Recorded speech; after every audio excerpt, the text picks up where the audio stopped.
What guys. is up, everyone? And welcome, all misfits, to our Skeptic Bible Study, Whoredom, Death by Javelin, and another Census? Ugh, I think I would go Sounds back exciting, to doesn't it? I know, please take me back to the Javelin. Rather go back Where to the tonight, Dukes. the Israelites commit whoredom with another tribe.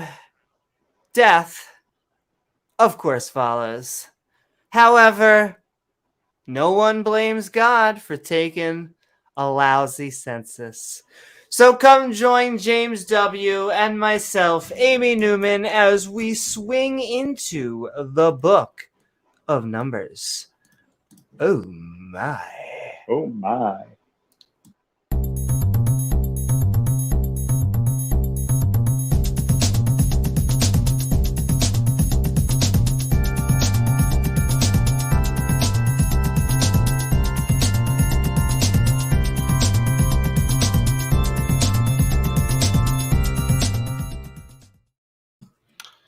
Woohoo! I want to thank everyone out there for joining us on the intertubes. If you have recently got your vaccination or booster shot, now is the time to operate your government-funded 5G chip. Boop, boop, boop. And then proceed to worship Satan. That's right, and then worship Satan. Love it when it syncs nicely. Not today, Satan. Not today. Not today, Satan. Maybe tomorrow. Tomorrow would be better. Yeah. Book me, call me, plan a little bit. He's a little bit busy today. Yeah. And what is up, everyone in the chatosphere? Those may be Arabic numerals. Dun, dun, dun. I want to thank you once again for joining us. If you're feeling fancy, like, follow, or subscribe. Dun, dun, dun. Then set that bell icon to all so you can get reminders to see our premieres or join our live streams. Hi, Internet. We missed you guys. That's right. What is up, Skywatcher? God equals square root -1. That's right, baby.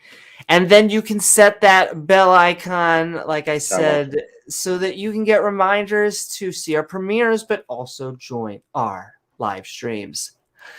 All right, with that, we are going to hand it back over to Gilbert, who's been waiting backstage. The floor is all yours. Welcome back, Gilbert. Some of you may be new to this abomination of a study. These schmucks begin by reading each episode's chapters along with the annotations on the side for funsies. The hosts are a tiny bit special, so don't mind if they butcher or replace everybody's name with something completely horrible or stupid.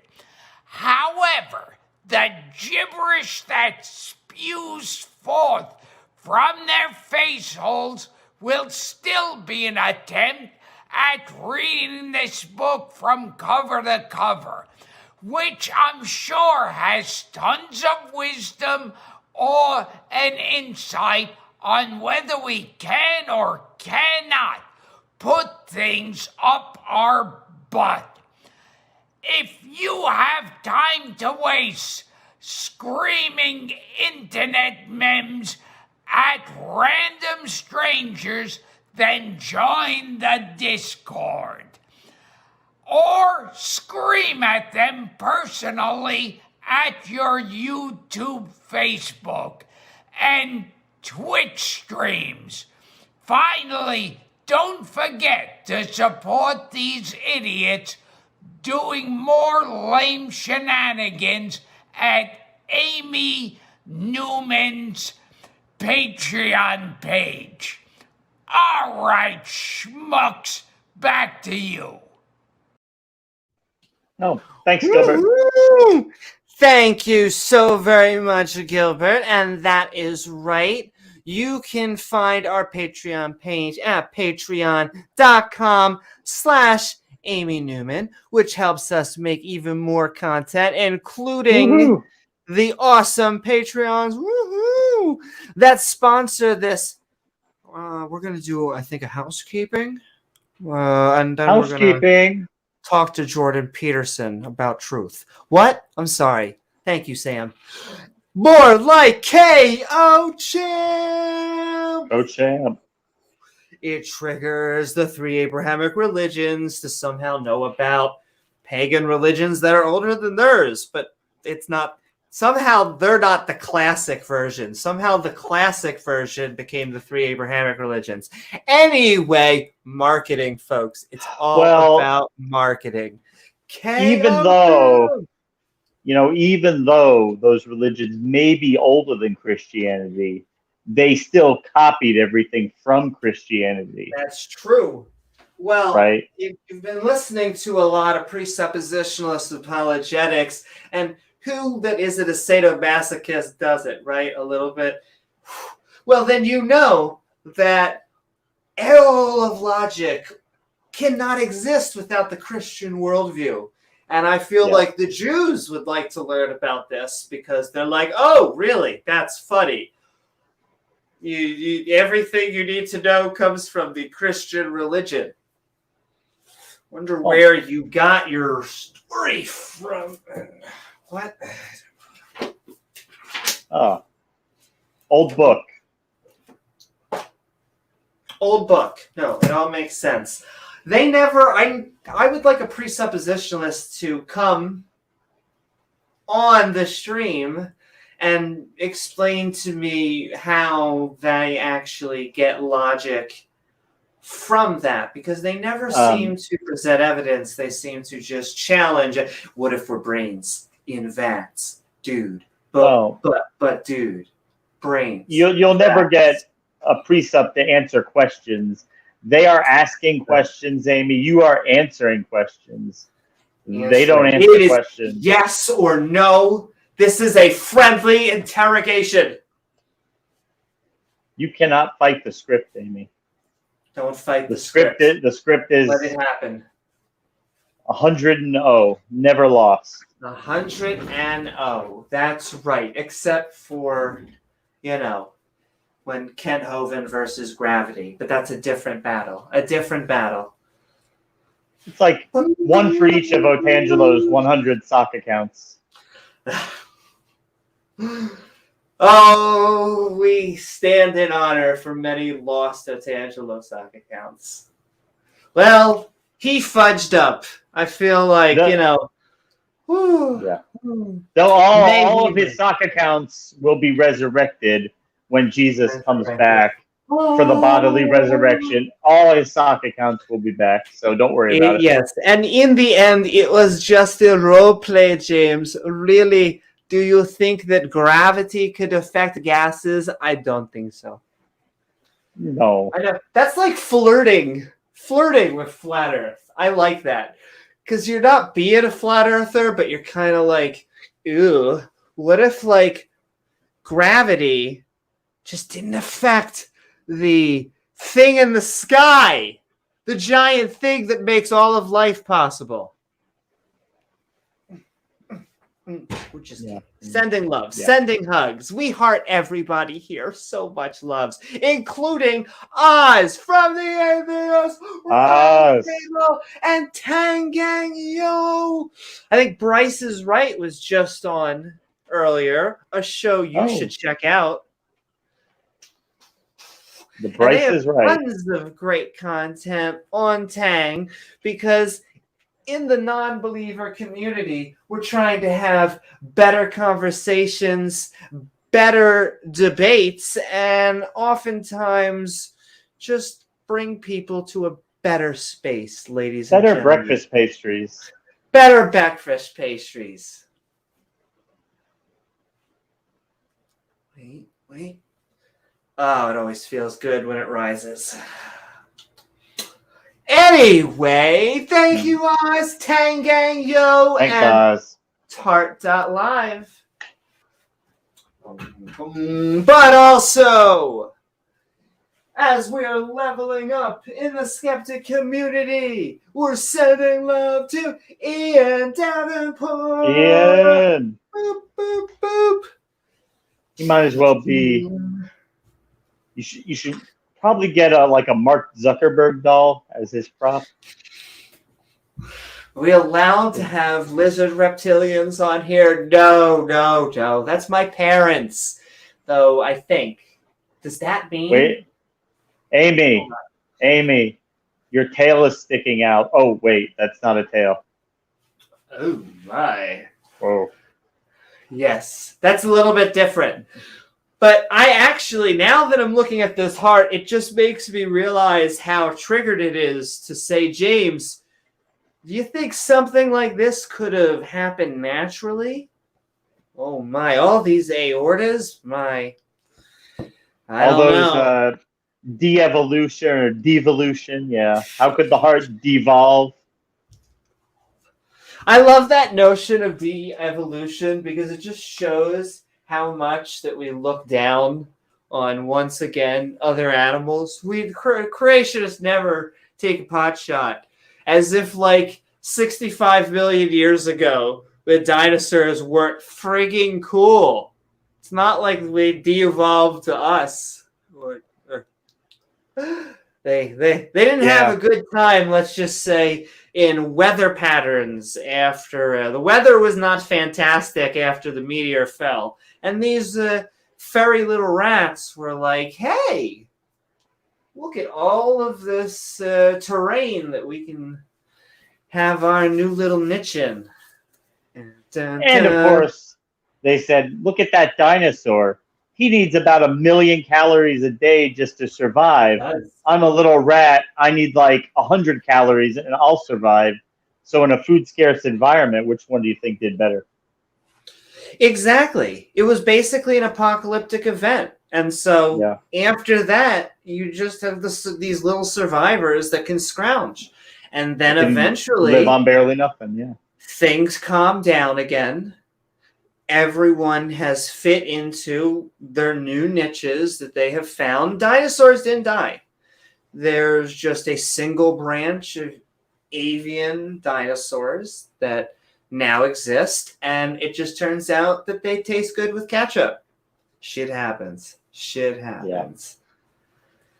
But chickens have to be willingly ignorant not to understand it. It's just it just the name brands, just to bring up the Kent Hovens of the world, they know better, or they have to not accept that information because that'd be the end of their career. That's like their shtick. Could you imagine if Kent Hovind was like, look, I restudied the 15-foot whale, and you know what, ladies and gentlemen? It turns out the world is old. Evolution is true, and I don't know. It's just a miracle of a fallacy. A fallacy that was mine and 15-foot long. I wish you would. Don't think it's going to happen. But what would I do if I couldn't sell my DVDs? How would I get money? I mean, believe it or not, he's never paid into Social Security, so he won't be getting that. Well, that's the other thing that is so funny. The gall of that man to be a taxivist or anything when you are selling the invisible product. You are printing money, and you're basically saying that I just don't want to give my little share. I mean, we want taxation with representation, okay, people? Whatever you want to say, because I think politics sucks. But all I can tell you is that there are good programs out there. Whether you agree we're funding them now or need to, you gotta, of all the things he could have done for good people, there has to be some. Well, there has to be some level of taxation. You don't want it to be excessive, but there has to be some. Right.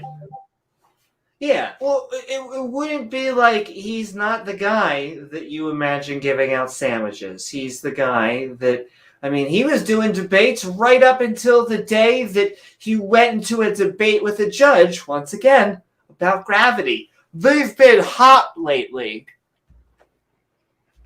I love science. Love science. Science. Hold on. I'm going to do a magic trick. 1, 2, 3. Damn it! All right. Well, we tried. That just means the science is wrong. I'm sorry. That's true. Maybe it's not the religion. Maybe it's the science, James. Maybe we should change the science. Who are you going to trust? The laws of physics or the guy who wrote the laws of physics? I mean, this is the all-knowing, all-seeing, all-powerful creator butthole of the universe, I believe was the top proper term. I mean, like the Queen of England, her full address is like 6 pages long. God's is kind of like that too, but you could just... So many names. Like, he's so extra. Like, he's got to go by God, but he's also the formerly known as, like, jealous, and the Lord. He can't really... The Lord and Elohim, and he says that he's the God of war, and...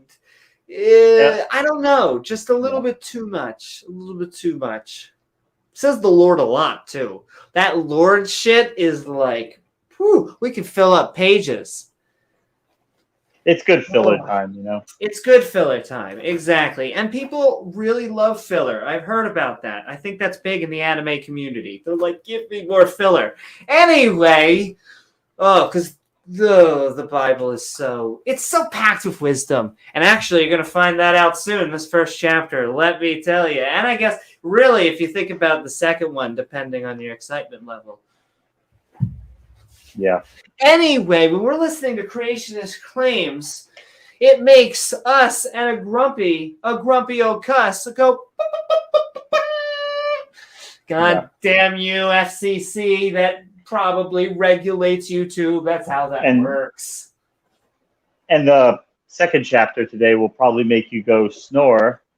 So it would probably be better than anything you'll get from the pharmacy if you need to go to sleep. I want to see if we can... How ridiculous and acid tripped I want to make this census in a way. Because it is such like... Why? And it's after, we'll have plenty of time in the census to reflect on what the hell happened in the first chapter. Because it is so like 0 to 10 to like -3. So we'll have time. It'll be a reflection. Yeah. We're here to have fun, ladies and gentlemen. That's what the Bible's known for. Fun. Every once in a while, God has to, he turns into the Count from Sesame Street. Just has an urge to count people, so yeah, every once in a while. Well, it is the book of Numbers, James. We need to be on theme every once in a while, in between the stabba. In between the let's all go to the stabby. Let's all go to the stabby. Let's all go to the stabby and grab ourselves some other people to murder. I mean, it's a shame that they didn't have like wood chippers at the time, because then God could have told them just to throw their enemies inside those, you know. But, well, James, I hear some people died from fist fruits. It wasn't as exciting. What a way to go, though. What a way to go. What a way to go. And lordy, speaking of the first chapter and how much the Bible loves women, sending hearts out to the skeptic community's 3 princesses and 1 Diana Smith. Hey, Diane, thank you. Because, my lordy, the Bible has have a reminder every once in a chapter that women are humans. It's amazing. What?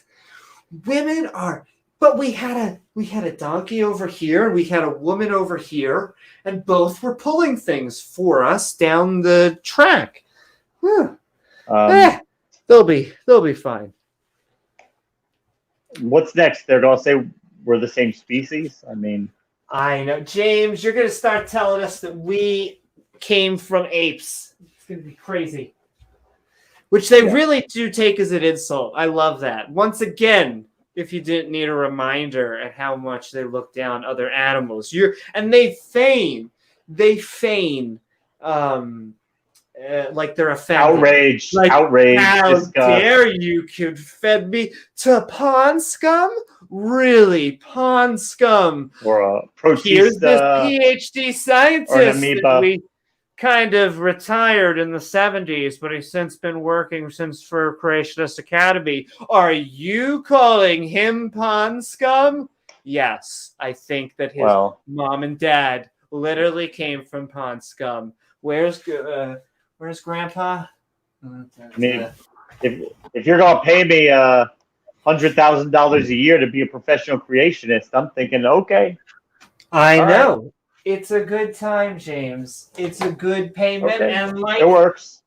We were saying, it is tax-free, and so they don't even have to. The fact that he's a taxivist, once again, I can't keep on going back to how silly it is when he can just claim he's a nonprofit.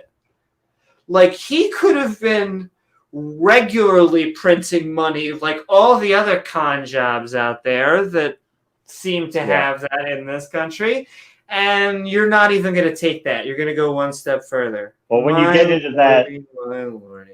into that super fringe of the hyper conservative, hyper literalist Christian, King James only bend, that's right, they think that the whole 501c3 is some type of evil. The nonprofit regulations are evil because then the government's exerting control over the churches because, well, now you're registered with the government as a nonprofit, so you don't have God as the head of your church. You have the government. Oh, no, not the government. But once again, the guy watching us 24/7, 365, not creepy, but getting your church registered as a nonprofit so you can do the smallest amount, minimal, probably actual good work to society. Once again, terrible. But Amy, that God, he can roast you forever. Oh, so, he can roast and toast. He can roast you forever. So whether you like it or not, you kind of should just get on your knees and worship the guy. Oh, baby. Well, as much as that sentence is hot, I just love the little veiled threats that they leave after an argument. And they're like, okay, I may not have evidence for this, but you're going to burn in hell. It's like, okay, thank you. I mean, at that point, we know God is real. So he is just burning us to, they would say his glory, I would say to be a dick. Because he can, Because he can, James, because he can. And you know, we would like a lot for that, for really to believe any of that. Well, us and Dale Pastel would like some evidence. Just a little. Not a lot. Doesn't have to be a lot. A little bit. A little bit evidence here and there. Every once in a while. It would be nice, wouldn't it? But also, sending love to Dale Pastel. Thank you, Dale. And we would, like I said, we would love any form of empirical evidence. Though I guess other evidences would be accepted. We just don't really have a better methodology right now than the scientific method. So if you can find something else, call us. But yes, sending hearts. And, it's funny that this world, I mean, they call it a pale blue dot, but she looking thick. I don't know. Amy, did you just gender the planet as female? I will say that anthropomorphizing common in literature, and it makes it so funny that they the conservative religious right or socially religious, whatever the hell you want to call them, get so triggered by the LGBTQ alphabet. They're really going to get triggered by having they or genderqueer and all that stuff, and then they're going to be like, no. You need to wake up. You need to read your DNA sequence. You need to basically read the chromosomes that you are. That'll be a reminder every day, and then go and function about your life. And it's like, hey, you know that God that you call a male, he's kind of like the Father, and you go by like somehow their excuse is like the dead Jesus guy to the right. Okay, yeah, he didn't exist for even on your calendar like 4,000 years, and then he like died in 30 years. So your God was male for like 30 years.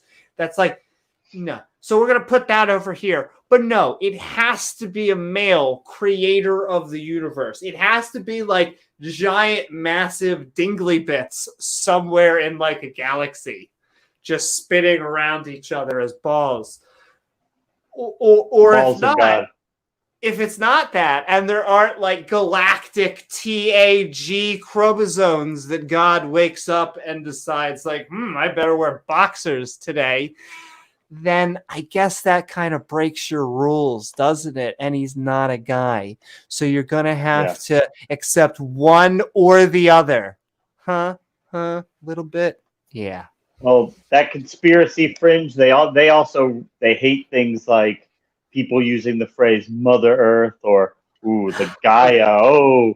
They're going to teach people that the Earth is a living organism and that we're hurting it. And when we do things to it, and we need to worship the planet instead of God. I know, because Goddess forbid that we actually take care of the one planet that we know can sustain life. No, why would we do that? But Amy, wouldn't that be an amazing act of faith to say, I am so sure that this God is real and so sure that he will not let his plan be messed up, that we are just going to do whatever we want to the earth and rely on him to fix it. And that's I know, in turn two. James, when the apocalypse happens, does it really matter what the earth will look like when they're all raptured? God's going to burn the whole earth to the ground anyway and start over. So you don't have to worry about global warming or sea level rise or asteroids because God's not going to let that happen. Who gives a shit?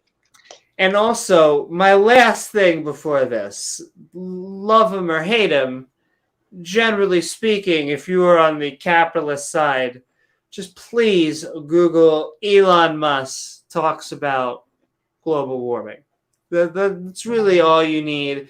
Because if the world's richest person and the man that's just leading in all of the automobile industry is telling you where the future is, you should probably take it whatever angle you want to take. You could take it from the goodness of your heart, which you should do, or you should take it on where the market's going. You decide. It's an adventure story. Anyway, sending love. Thanks, Elon. Thanks, Elon. That's right. Sending love to Dave Gar around Earth. Dave Gar. Sending love to Dave Gar. Woohoo! And we do Pat? We do Pat? That's right. Da-da-da-da-da. Boom. We just had a episode with Pat on the origin of Halloween. And you guys need to check that out because it was awesome. It was a a good lot show. of fun, baby. Yeah. Dun, dun, dun. Trap or treat. That's right, baby. Though sometimes you can have both. Sometimes when you are a trap, you get to be a treat. What were we talking about? Sending love to Pat. Thanks, Pat.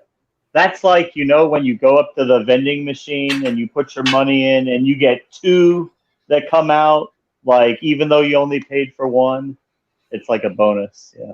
It's like a bonus. And sending love to Pat Lowinger. Go check out Talk Skeptic to Me, where experts and people with experience in the community talk to the 2 schmucks for a change. And Amy is French. That's right. It is. I think it is French. It's French for love. Because I'm that sappy. Sending so much hearts. Ding, ding, ding, ding, ding. Anatomically correct. I gotta send some some good vibes out there, because I tell you, we deal with so much crap from these texts. These texts, because it was taken from the Torah or pre-Torah in oral tradition, I am been a decent partaker in. But then once it gets changed into the written form, oh my, do we start to get the fundamentalists. No, it says it on the page. It says it like it says it like it says it. Oh, okay, buddy. Except if it's like slavery and other things like that, then you need to understand the context, James. If you could just understand the context. We have lots of love for Christians. What we don't love is Christianity. We want to help the Christians understand why what they believe is not true. And I would even go further and say that it's not like a hate the sinner, hate the sin thing. Like you could draw an analogy there, but at least from our view, we are all just humans, and some humans believe this superstition, and this one superstition makes them very tribal. But if we could just get people to stop believing this superstition, everyone could chill. Everyone could chill a lot. Not saying there aren't going to be other superstitions or that we're going to get rid of it completely, but even the majority, if we could get that to happen in this country, it would just become boring, just like it is in many European countries. It's not that religion has completely gone away. There's still the remnants of it when you search and find cathedrals. It's just that it's boring, it's dull. Most of the parents have become bored with religion, and so they're raising atheists. That's what happens. It just doesn't have anything to offer except delusion and empty promises, false hope. Even the community is now going online, baby. That's where we are right here, sending love. But we don't need that kind of stuff anymore. And I will say, I even think we don't need mythic structure anymore from religion, because we're finding it in things like Marvel. I think Marvel does mythic structure better than the Abrahamic religions. And so we're finding ways to keep what our ancestors like, but in a healthier and $13 ticket format. And popcorn. All about the popcorn. And sending love to the head. Yeah. Come on in, Saint Beloved, to the open mic. He's got some things to say about our introduction here, but come on in the open mic. Really? I will say that is always exciting to me because I want people to. And unlike some of the Christian channels, as long as you are polite and don't use any extremist rhetoric, we'll let you say what you want to say. We won't mute you. We won't kick you. We'll let you make your case. Talking about obscenities, I find that interesting. See, we're a weird kind of thing. in that we are the politically. Oh, Saint Beloved. Oh, Yeah, send Saint in love Beloved. to He's Saint Beloved. says his mic is YouTube blocks his mic. I don't know how that works. But Oh, okay. I don't know. Must be the devil trying to silence him. Yes, I am sending love to any theist that wants to come on here. It might be God blocking you.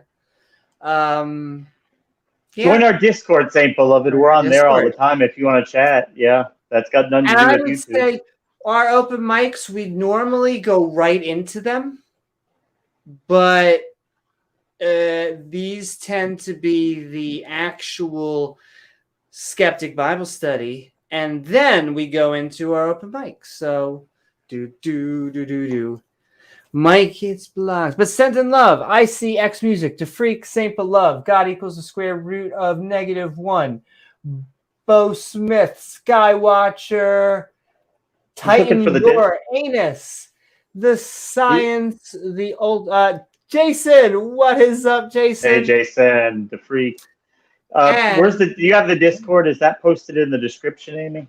Yes, it is. In fact, if you want to see or join our Discord community, you can find it in the description below. Oh, I see Coffee, and I see Kill Doggy, Iron Charioteer, Pseudonym. Everybody send in love. But also, who we're trying to really send a shout out to is the head hyena of the pack, Scott Duke. Scott Duke. Hey, Scott.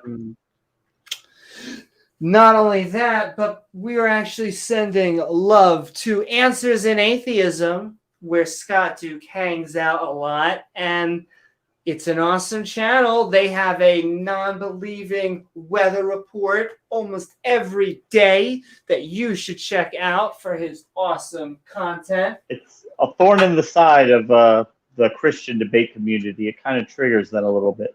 That's right. Because to even have the goal to say there are answers in atheism, and although I would say atheism has no actual position, I find it remarkable how much baggage just politically, socially, at dinner parties, like all of that nonsense drips away. You don't have to say, well, I like Fred, but my book, the book says that I should actually kill him. Wow. Yeah. I think you know what to do with that book. I will quote the great R.N. Ra when he says, somebody got the wrong answers in Genesis. Ooh, that's right. Look, there's 2 Genesises. That should tell you in and of itself what the hell is going on. And last, but certainly not least, we are sending love to Rachel Hunt. Woohoo!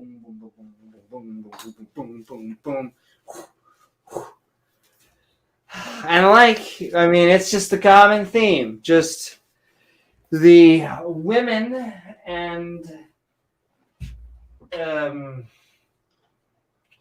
women get treated like chattel just so much in the Bible, and it is not in the hot way as a commodity. Yeah, it is the second-class citizen kind of way, quasi-human, semi-human. Yeah. But we are sending love to all of our Patreons, you who are enable us to make this content possible at patreon.com/Amy Newman, along with viewers like you.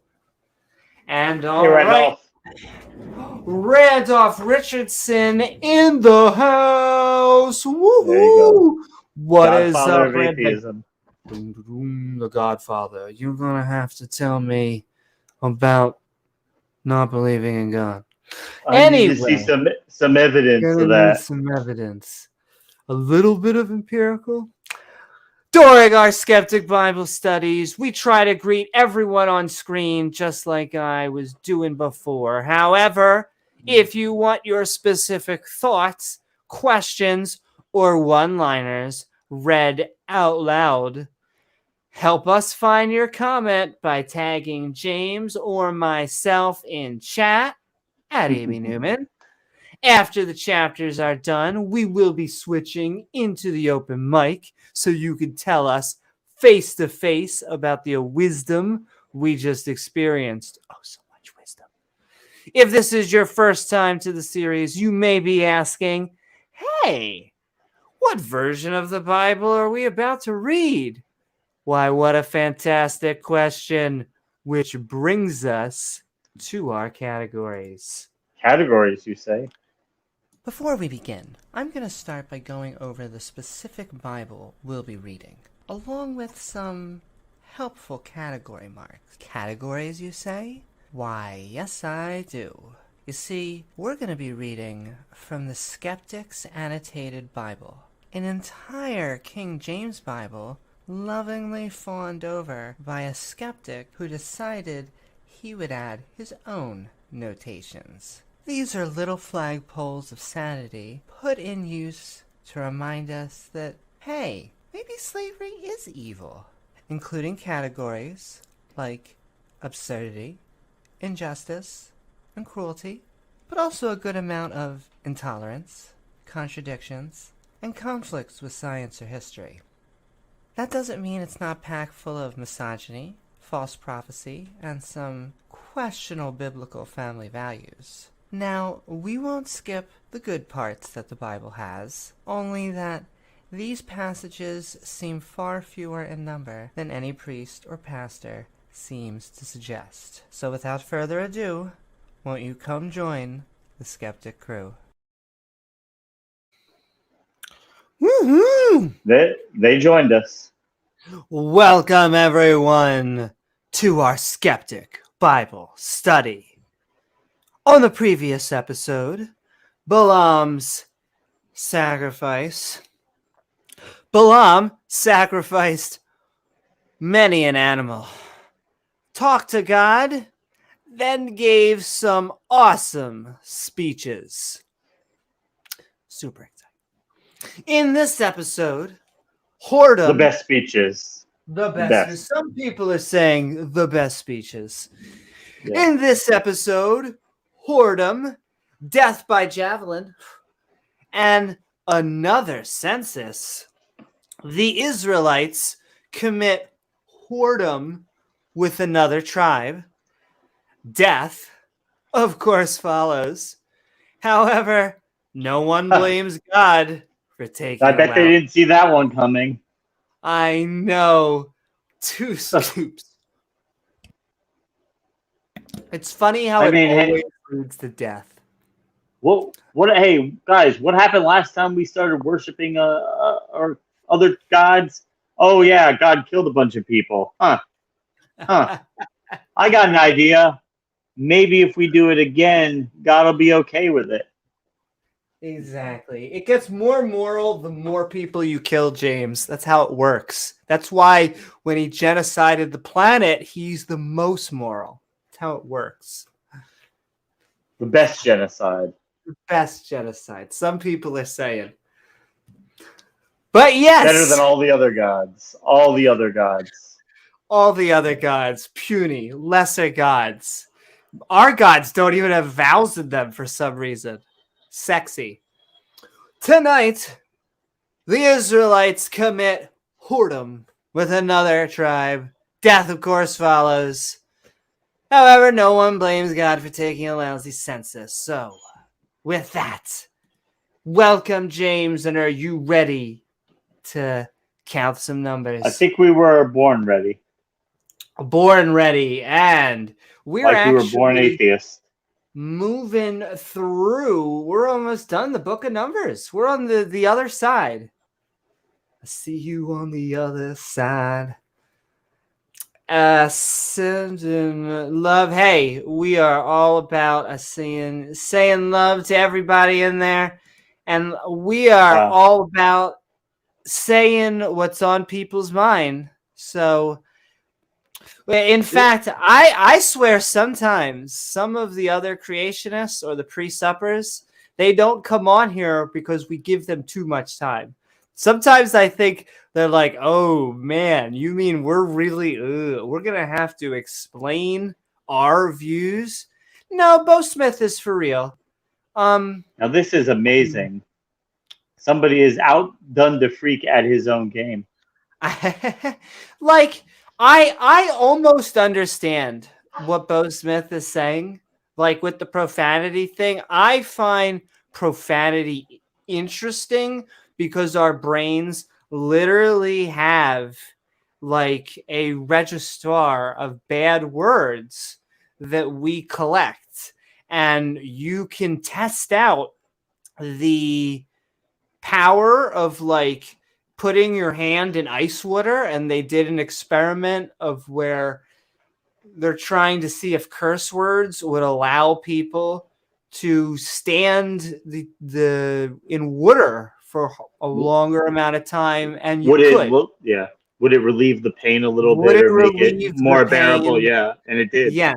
And so there is this interesting thing where we're kind of socially creating what is and isn't a curse word, and new ones get interested. You know, we had someone that would come on and say global homo, and I find that word funny because clearly LGBTQ people trigger the crap out of them. And so to me, those words become like this little nugget where you say them and it's just like so ridiculous. But Well, the way we shut that down was by just running with it and saying, you know, the only problem with global homo is we want more of it. I know. I want global homo. Yeah. Exactly. I want 3 scoops of global homo. But And I'll at that check point, out they just your pull their hair out and run away screaming. Well, that is the thing. If you do not react to it, if you actually become kind of bored, I have to, you know, if I join a server that only cares about my gender or my sexuality, I have to be like, theology. We're talking about theology. Come on, who's a good boy? Who's a good boy? No, I want to talk about the girl dick. The girl dick. I know, the girl dick. Can I see it? Can I see it? How big is it? What's a yeah? No, I'm not gay or anything. I'm just curious. You know? Just curious. Yeah. Theologically curious, they're not so much, but curious in other ways they are. Yeah. And all right, so I'm interested in the subject. Check out videos, as Bo Smith is saying in chat, and join the Discord. Saying hi. But we are moving into tonight's chapters. That's right. Join Discord, or maybe even create a debate me brah, because we would love to have more subjects. You could even debate someone about that subject. And all right, we are moving into the book of Numbers, chapter 25. The Israelites commit whoredom with the daughters of Moab. And I really want to draw attention to, I remember that episode of Seinfeld. I want to draw attention to this notion of whoredom, because really what we're talking about in this entire short passage is just prejudice. It's just they mated with another tribe. That's what they are talking about. They were tolerant. They were tolerant of their own culture and their own practices. How dare they? And okay, the Israelites commit whoredom with the daughters of Moab. We got 3 categories right off the list. We have, funny enough that it's on topic, curse words. The Bible is making expletives even for its time. Funny enough. Look at that, James. It all comes full circle. All comes full circle. Fuck yeah. And while we're talking about it, we are talking about where's my nipple? We're talking about sex. The Bible is talking, my favorite. I have a heart I have my atomically correct breast because the Bible's being naughty in this chapter. Look at that. Ooh. It's doing cursing and sexing. Naughty, naughty, Bibble. And also because I assume that women are about to be treated extremely fairly. We have feminism as our third category here tonight, because I'm sure that the women will be fine.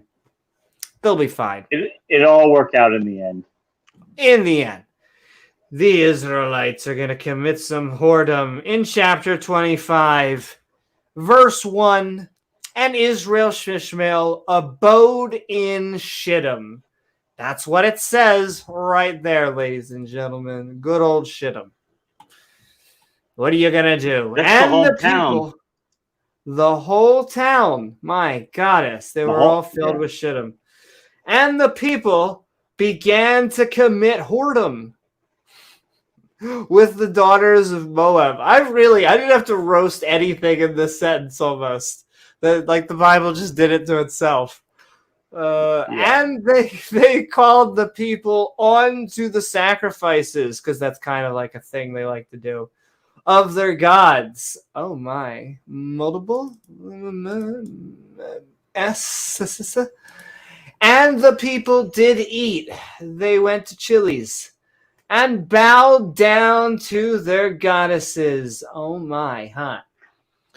And Israel Shmishmael joined himself, is that what they're calling it, onto Belabar. And the anger of the Lord God was kindled against Israel Shmishmael. I'm sorry, what? While the Israelites were living in Shittim, they began to commit whoredom with the daughters of Moab. In other words, have sex with them. And God was angry with them because he cares about that for some reason. Yeah. And I mean, this is just a perfect example, a refutation of when the Christians say, well, I mean, God couldn't reveal himself to you the way empirically, because then he would be taking away your free will, because then he'd be forcing you to worship him. Because the people in this chapter can't take away free will.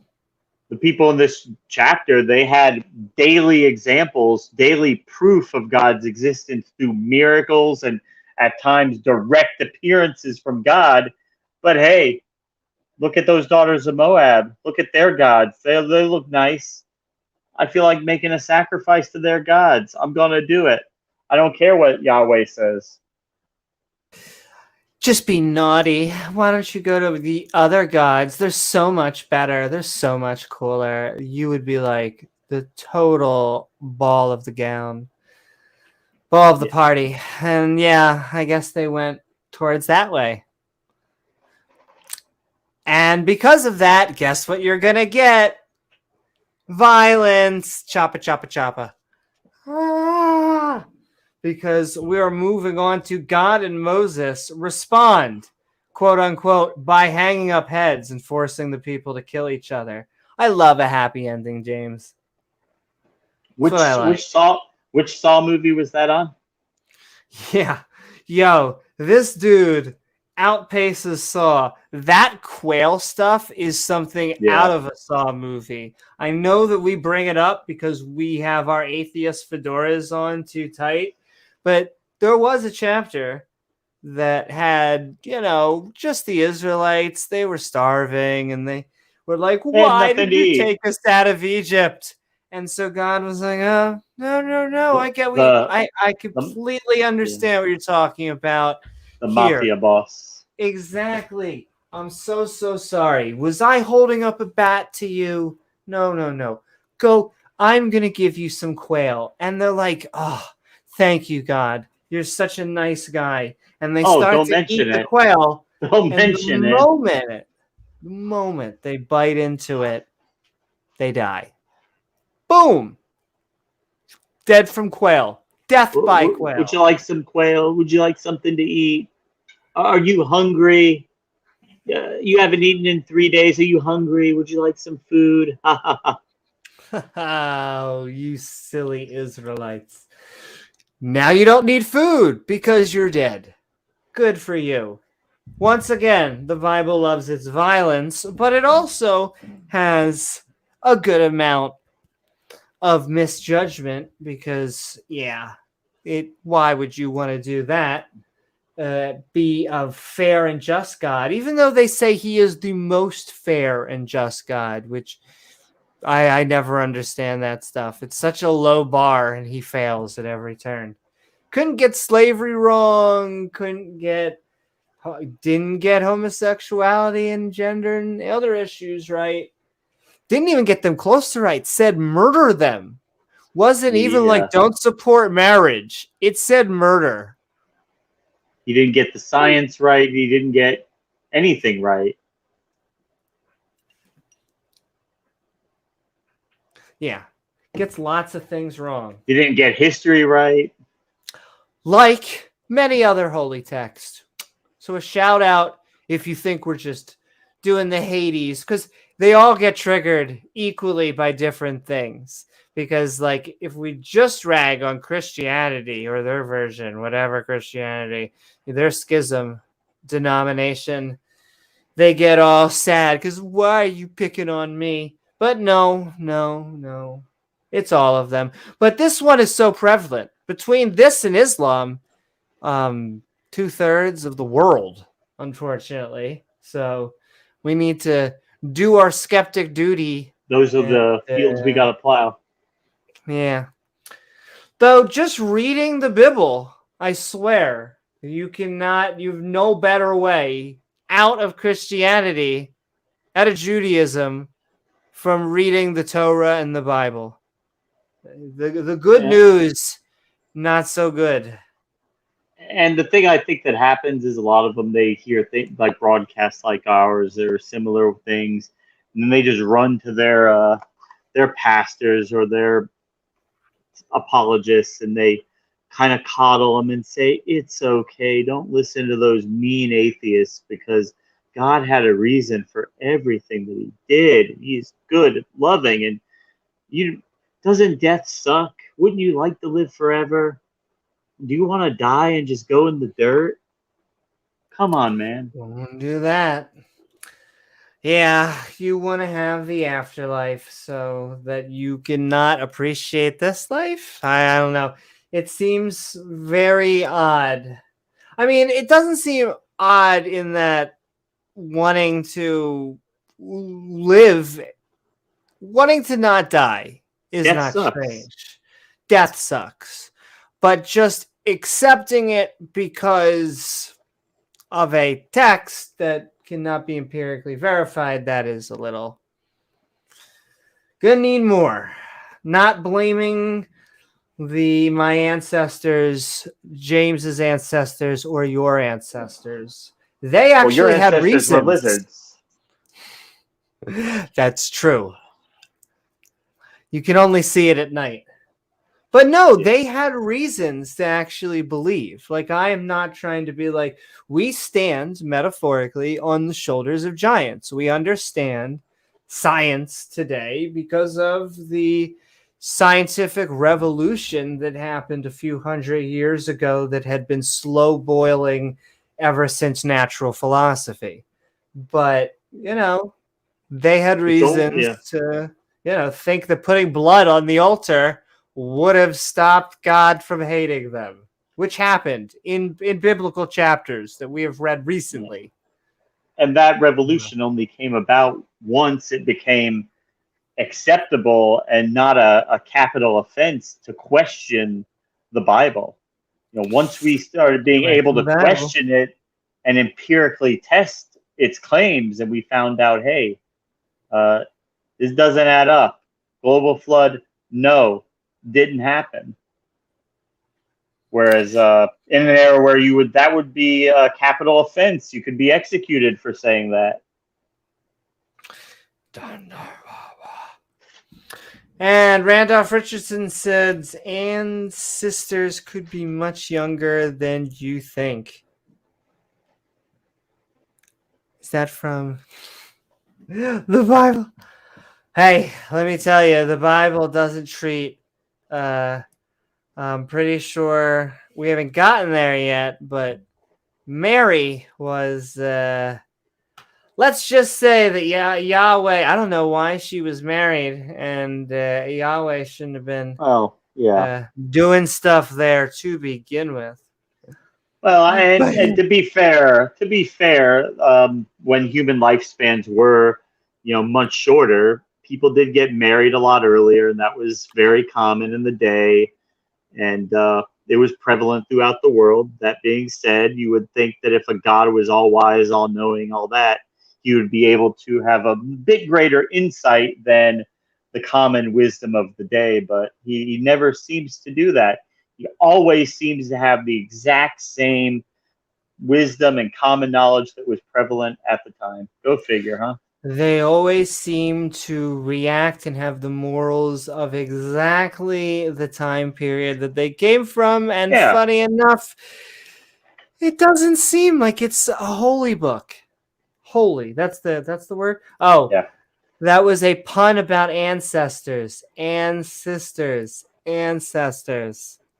Where's your drum set? Randolph on a roll.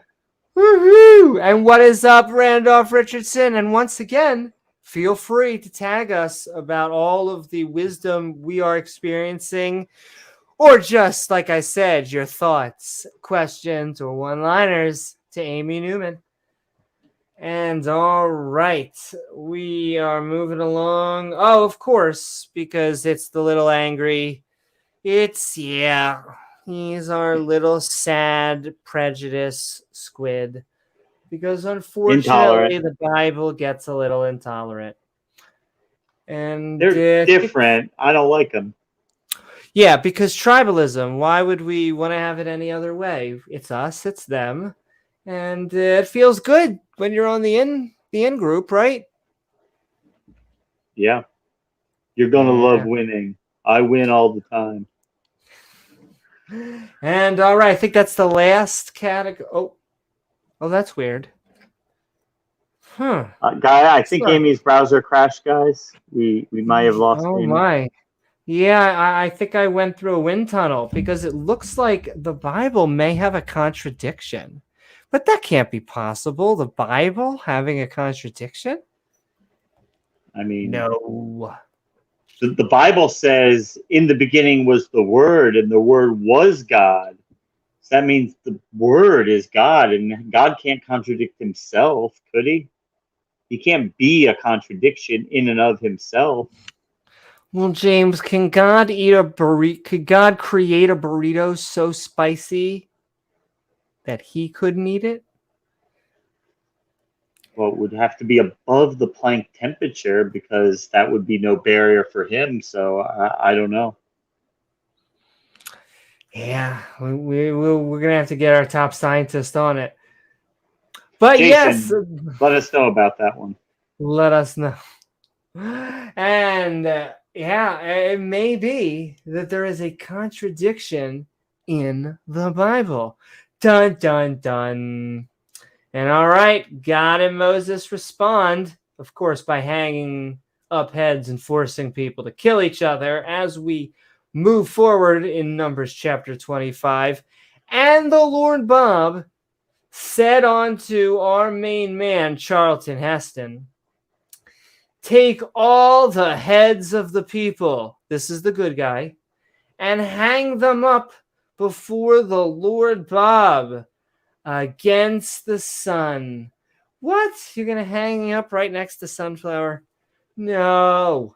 That the fierce anger of the Lord Bob may thrust away from Israel. Shmishmael. God said to Moses, take all the heads of the people and hang them up in front of me so I won't be mad at the Israelites anymore. Wow. Once again, this is the good guy. Okay, hey. X Music is like, my goddess. It's all starting to make sense now.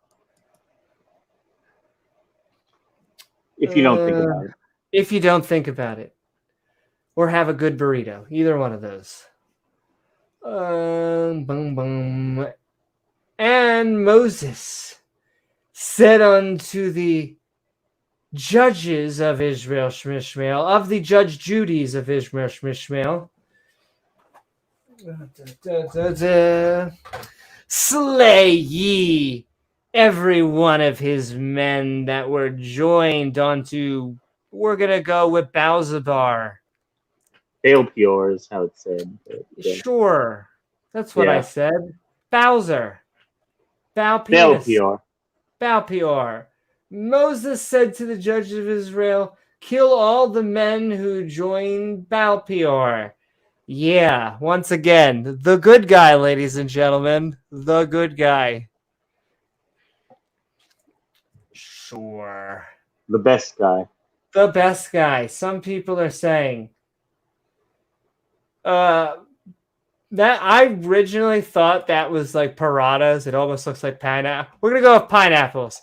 Pineapples stops God's plague by murdering an entire interfaith couple. By murdering an interfaith couple. Oh, Fantastic. that's a normal Tuesday afternoon for the children of Israel Shmishmael. Exactly. And this is what I meant by whoredom is a freaking misnomer. What they mean by whoredom is that they were actually having sex outside of their tribe and mating.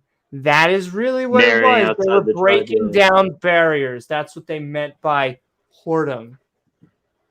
Sure. Sure. God specifically confounded the languages to prevent that because he did not want people working together. He wanted tribalism. He wanted infighting. He wanted war. He's a god of war. He gets his kicks off that. If they start marrying and having families and they're all one and the same, they won't want to kill each other. And what fun would that be? Exactly, James. If you don't murder people for tribalism, what else would humans be doing? I mean, margarita sounds good, but who knows? He couldn't figure it out. All right. Pineapple stops God's plague by murdering an interfaith couple. Fantastic. Well, once again, it's a fan favorite of the Bible. It's violence. Yay, everyone loves violence. But it's not just that. Clearly, we're about to realize the most moral, just guy. How else would we be able to get morals if it wasn't for, God commanding someone to kill people because they have a different religion? Well, Amy, if human morality, without God, then human morality is whoever has the biggest stick. He can do whatever he wants, but with God, you have that godly morality, which is different because he doesn't carry a stick, he carries hell. And if you don't agree with him, well, he can book you a first-class ticket there. And praise God. Exactly. But it's not relativistic because it's based on him and his mind. And so if you think about it, a relativistic morality would be based on a mind, but this is only based on a mind. So it's not really relativistic if you think about it. Right. Exactly. Think about it. Anyway, why not have another cup of intolerance? Because the Bible just loves having as many scoops as we can fit into it. But Gizmo, I agree. I cannot believe you would say something so daring and yet so true. Yeah. Also, all cats, all dogs, all other animals always welcome on this stream because at least somebody has to treat the other animals out there as not below us. Boy, they. And more sex. We were talking about violence, but man, we can't just have violence. You got to break it up every once in a while and get some kinky time. Get your sex on. Flip her over. Smack her ass. It'll be good. Smack his ass. We're gender neutral here. Go after it, girl. Smack their ass. Smack their ass. Exactly. Though The Bible, I get the feeling, is going to be talking lower of the female sex. Because as you can tell, it goes right over to another scoop of feminism, which is about to happen, I'm sure. Get in the kitchen, woman. Exactly. And When was last time you cleaned the house, right? Look, James, there were rules back then, and only men were human. That's how this works. Praise God. But also, these squiggle lines, I don't know. It's weird. It's the first time I've seen this in our Bible study, but I actually think this is a contradiction. That's weird. Though if there was a contradiction in the Bible, we probably would have seen this before. Gizmo would have told us. Gizmo would have told us. Exactly. Yeah. And so with that is our last categories in chapter 25. Thanks, Randolph. But I see 2 comments. Randolph says, if pineapples stop God's plague, is there a real risk of Ken Ham starting that plague later? Oh, and are pizzas flat or spherical in God's house above the clouds? Both. Exactly. And I'm pretty sure they send, depending on who you ask, the people who put pineapple on pizza to hell. No. We accept everyone here. If you like your pineapple on pizza, you go. You get it. I like bacon. Even though I love my animals. I'm so sorry, He's making animal. his appearance again. There we go. He's back. What is up? Oh my god. Because I'm finally back home because for those of you who know, I was recovering last week from surgery, so I was staying with my very sweet and caring girlfriend for the week so she could nurse me back to health, but I'm doing much better now. Mm-hmm. That's right. We wish not only all the love and healing to James, but I just have to give a shout out to science. Thank you, science. Because prayer doesn't really get the job done. The doctor, he got it done. Doctor. Give me copyrighted song. I wanna copyright it out of you. And I see. That's right. Keep on sending your comments in to send those emojis. Newman. That's right. Well, saying always, well, thank you so very much. And Thanks, Randolph. I saw Bo's comment about that. I'm trying to see it. But sending love to everybody out there. One of our mods might have removed it. There we go. Oh, you got it. Sending hearts to everybody out there. We're going to need comments. In fact, in a second, I'm going to basically do a call out for comments because my lordy is the census. Like, can you imagine if they had to count every dude in the movie 300? Like, that movie would be completely different. Okay, we will do war. But first, Johnny, Fred, Bob, Victor, Oliver. It's like, okay, all right, this is gonna be a long movie.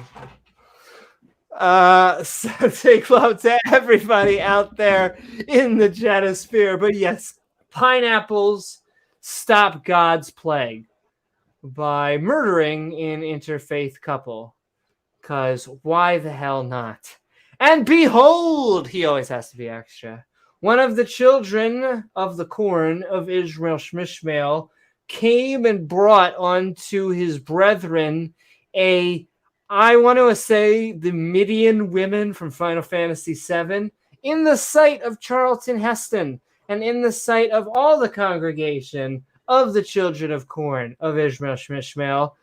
They were totally weeping before the door. I think I saw that in Doctor Who of the tabernacle. Just stare at them, look, because if you blink, you're dead. Door of the tabernacle. We got a scapegoat. We got us a scapegoat. Another scapegoat. And my lordy, do I hate the notion of scapegoats. Door of the tabernacle, our portable holy tent that we created chapters ago by Aaron Ra, the original holy priest who has since died. And his sons have been... Basically, it was like half of his sons were turned to plasma. But, you know, shit happens. Strange fire, baby. Strange fire. Tabernacle of the congregation, who are just like these faceless names. They never existed. They never exist. Exposition. Shit happens. And when Pineapples, the son of Elzabar, the son of Aaron Ra, the priest, we know who Aaron Ra is, saw it, he kind of got a rise. Oh, he rose up. Okay. From among the congregation, and holy shit, he took a javelin in his He's going hand. to the Olympics? I know. Dun, dun, dun, dun, dun, dun, dun, dun. All right. We got this. Of the congregation. All right. So he took that javelin and he went after the man of Israel, Shmishmael, and he went into the tent. Oh, I saw this movie. It was two cowboys, right? It's going to get hot. Yeah. Into the tent and thrust both of them through. That was a good murder. The man of Israel, Shmishmael, and the woman through her belly. All right, once again, ladies and gentlemen. Got her belly button pierced. This is a man of God doing God's work. When you think of God's work, I want you to think of this right here. So, took that javelin, thrust both of them through, and the man of Israel and the woman through her belly. So the plague, because we kind of, it's, you know, when things kind of come back in style, it's like the leather couches, now they're bagging. Well, Winchester shirts. Yeah, Winchester. Well, you gotta do plagues. Plagues are back in. Everyone wants more plagues. But because he murdered the interfaith. Yeah. But God got his jollies off because he got his jollies off. Exactly. They killed the couple. Yeah, so. Yeah, and so, because he killed an interfaith couple, God's going to not be angry. This is the God. Jewish God, Christian God. The Muslims claim this guy for some reason. This is you guys. He's a good guy. He's a nice guy. Nice guy. Hey, nobody questions the boss. You don't want to fucking question the boss. The boss does what the boss does. You got any problem? You got a problem with that? You could talk to the complaint department right here. That's right. Nice interfaith couple. Beautiful couple. I love it. But no, he's a good guy. This is where we get all of morality from, and logic, apparently. How could we think differently? I was just thinking about maybe making a little human shish kebab. What do you think? Sounds beautiful. Good. Sounds good. Just we'll do it of an interfaith couple, and let's just to make sure we're not just joshing you. When Aaron's grandson, Pinchas, saw an Israelite man and a Midianite woman having sex, he took his javelin. That would have been so much better. That's how this should have ended, James. He said, "Hey guys, you guys mind if I jump in there?" And they said, "No, should have been like, whoo, fuck this God and get a threesome." I mean, it's just amazing the God they worship, the God of my ancestors. We're still in the Old Testament, still in the Torah. And the only way the Jews get around this, the only way I really forgive the Jews, is because most of the Jews in this country, they don't freaking, they eat bacon. They don't listen to this stuff. They know it's bullshit. Light their menorah, and then they go, God, you're really gonna believe in God?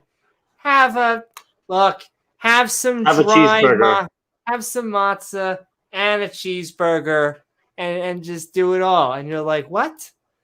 Yes, because, Shrimp on the burger? Sure, why shrimp not? on the burger. Exactly. Yo. If you put shrimp on a bacon cheeseburger. All right, guys. So we lost Amy for a little bit. This happens typically with a browser crash. So I'm sure she'll be right back. But yeah, if you I take a said bacon it, cheeseburger and that's Yahweh. violating. He's like, yeah, fuck you and your bacon cheeseburger. But you take With shrimp. because you're not allowed to have.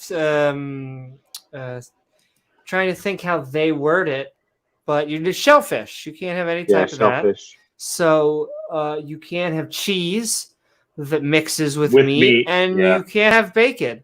I mean, it's a trifecta. Even though that sandwich, think about how American that sandwich sounds. Like the absolute irony there. Oh, Slather with some sauce. Yeah, put barbecue sauce on it. You'll be fine. Yeah. You can suck and fried sell that at onions McDonald's. Even. Yeah. And the people won't wink. They'll sit there with a tattoo on their arm next to a Christmas tree. And it's like, everything that you're doing right now is against the Bible. With their fourth wife. With their fourth wife. Exactly. Which, what is it? Atheist Junior posted the thing. Ken Hovind, he was talking about, was it King Solomon who had 700 wives? I said, well, Ken's, give him a few years, he'll be well on his way. Yeah. 700. Lordy. Yeah, and he was I was just looking at a podcast the other day. Either it was a review or it was new. Either way, he was basically like, you guys need to get a wife and find a girl and get married and stay with her. It's like, you of all the people, you're saying this. It's like when his first wife just asked him, Kent, come on, just be a preacher. Stop messing with the government. We don't want to go back to prison. And he said, no, screw you. James, listen. I am a taxivist. This is taxivist. I am trying. You can always tell, just like the Bible over here, who the good guys are. Okay? Taxivism. Yeah. Exactly. Why, Randolph Richardson says, why do so many baseball bats work in the complaint departments at so many organizations? Because they don't crack under measure. Thanks, Dad. No, send in love, Randolph Richardson's, and I actually. Thanks, Randolph. Well, like I said, we're about to move into another chapter. We're gonna need as many of those as we need. All Send those emojis. love. That's right. I see Titan, DeFreak, Caffey, Pseudonym. Everybody in chat, all we the are having misfits, fun. All the misfits as we read Numbers chapter 25. All right, so if you just joined us, a man just took a javelin and stabbed people in the chest, the belly, because they were an interfaith couple. And shish kebab style. And this isn't the bad guys, as I have to keep on. I remind myself that. I'm doing that as much for the podcast as I much am saying that as like I'm snapping in front of my fingers and being like, they really think this is the good guy. This is where morality comes from. It really makes sense. Sure. Anyway, speaking of morality, women kebab, man kebab. And he went after the men of Israel, Shmishmael, into the tent. Ooh. Oh, yeah. Okay. Thrust. We just thrusting. Not as sexy as we thought. And those that died in the plague were 20 and 4,000 because God 24,000 killed people. 20 and 4,000. I guess that's not too bad for God. That's him being mildly annoyed, but not, Yeah. Exactly, just mildly. Also, what have we just been reading? Well, when Aaron's grandson, Pinchas, saw an Israelite man and a woman having sex, he took his javelin and thrust it through a man and the woman through her belly.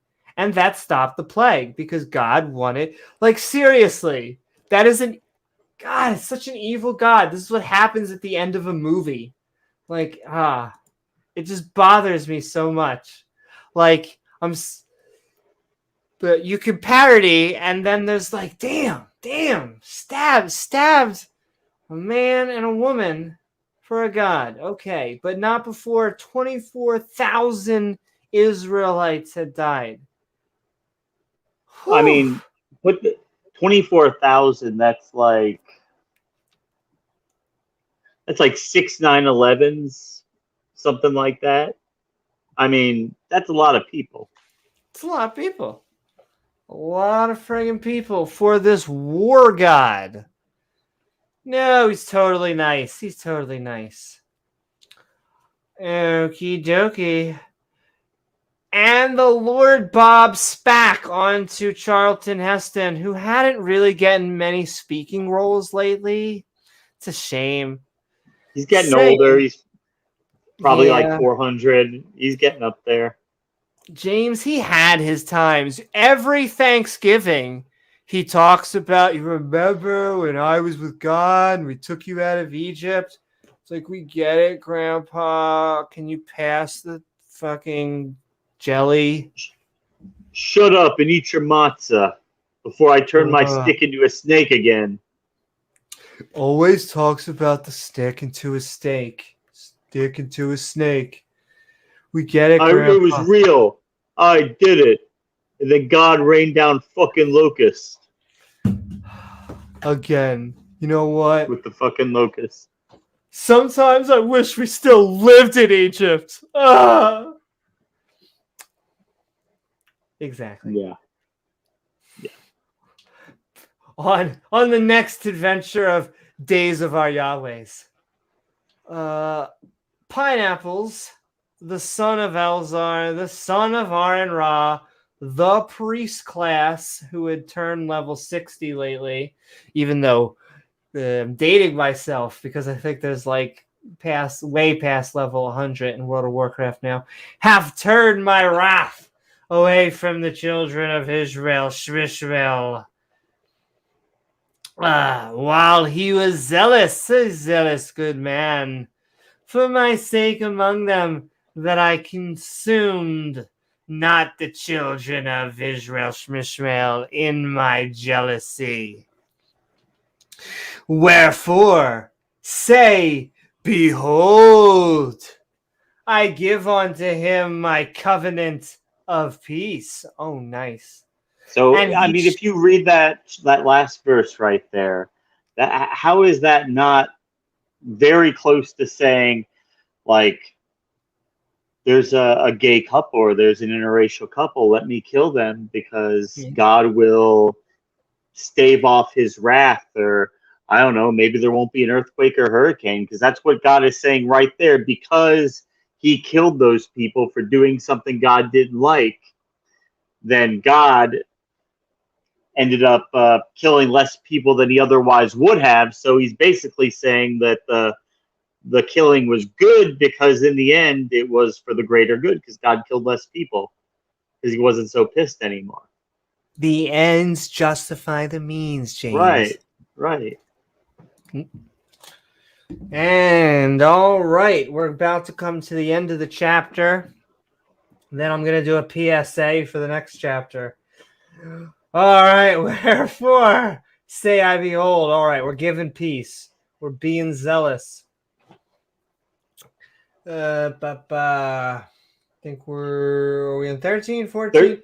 13. And he shall have it, and his seed. Oh my, he sprayed seed everywhere after him.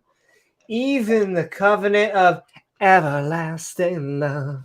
Oh no, priesthood. Because he was zealous. He was so zealous for his goddess and made an atonement for the children of Israel. Shmishmael. Oh, that's he good. killed two people. He Was he killed a two fucking people. hero? Was he a hero now? I know. Look at that badass. He took that javelin, Dirty Harry style, and killed those people. He's the real Congratulations. heroes. Yeah. James, when they talk about the real heroes, they're talking about Javelin guy. Definitely.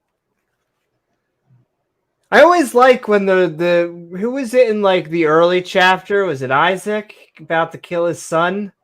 And they're always like, well, he didn't do it. No. So God's kind That of a was nice Abraham. guy. Abraham. Thank you. Isaac was the son that was about to be There killed. we go. Thank you. Yeah, Isaac was about to be murdered by Abraham, and they're always like, well, God let Abraham not kill his son. Okay, cool. What about these two?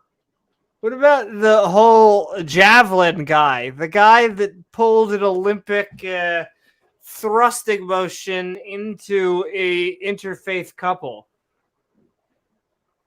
And the gold medal goes to Pineapple for stabbing a couple in the stomach.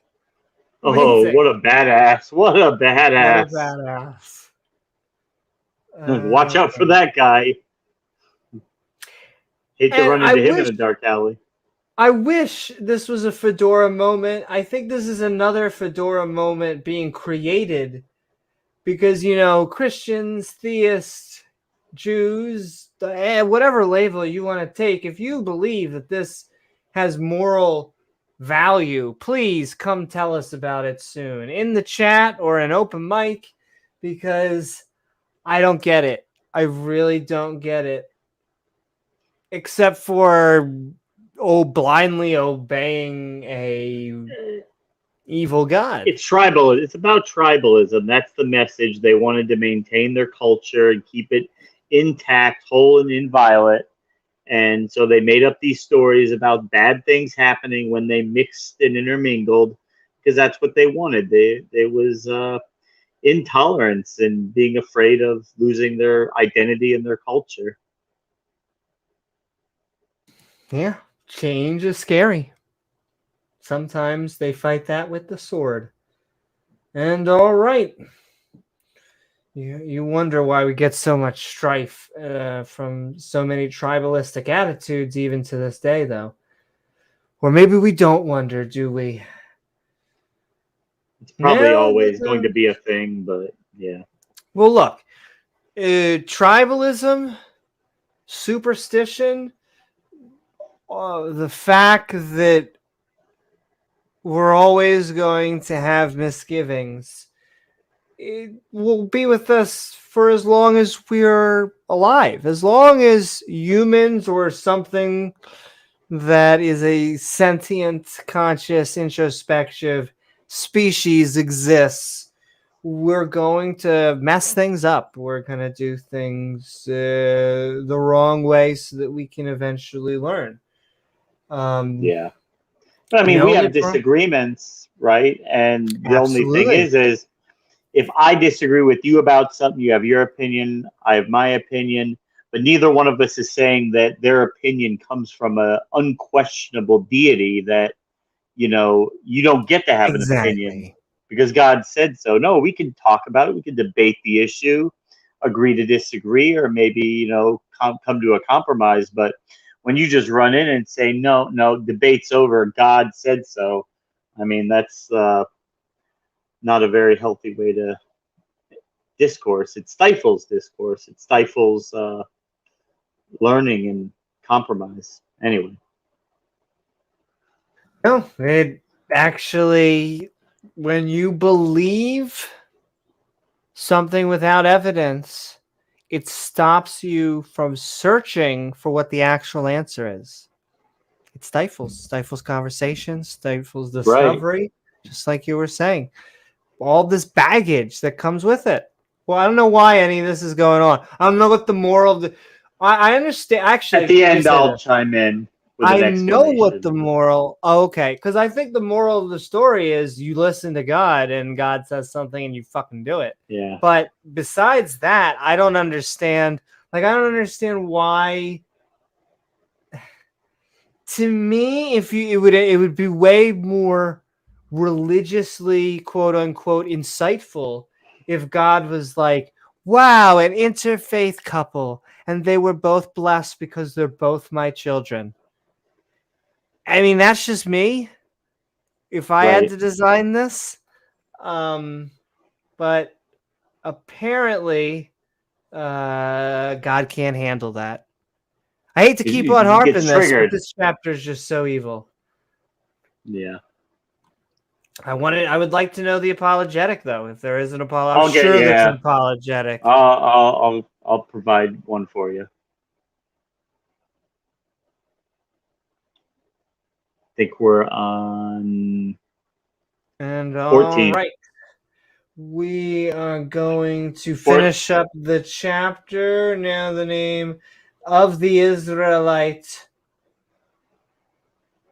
We read zealous for God. Yes, that he was slain, Yeah. even that he was slain with the midnightish woman, because once again, Final Fantasy VII was Zorro, the son of Saloon.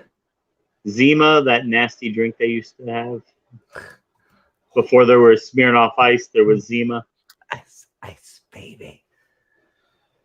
A princess of a chief from Halo, among Chief the Inspector. Simeons, the chief inspector of the Simeons.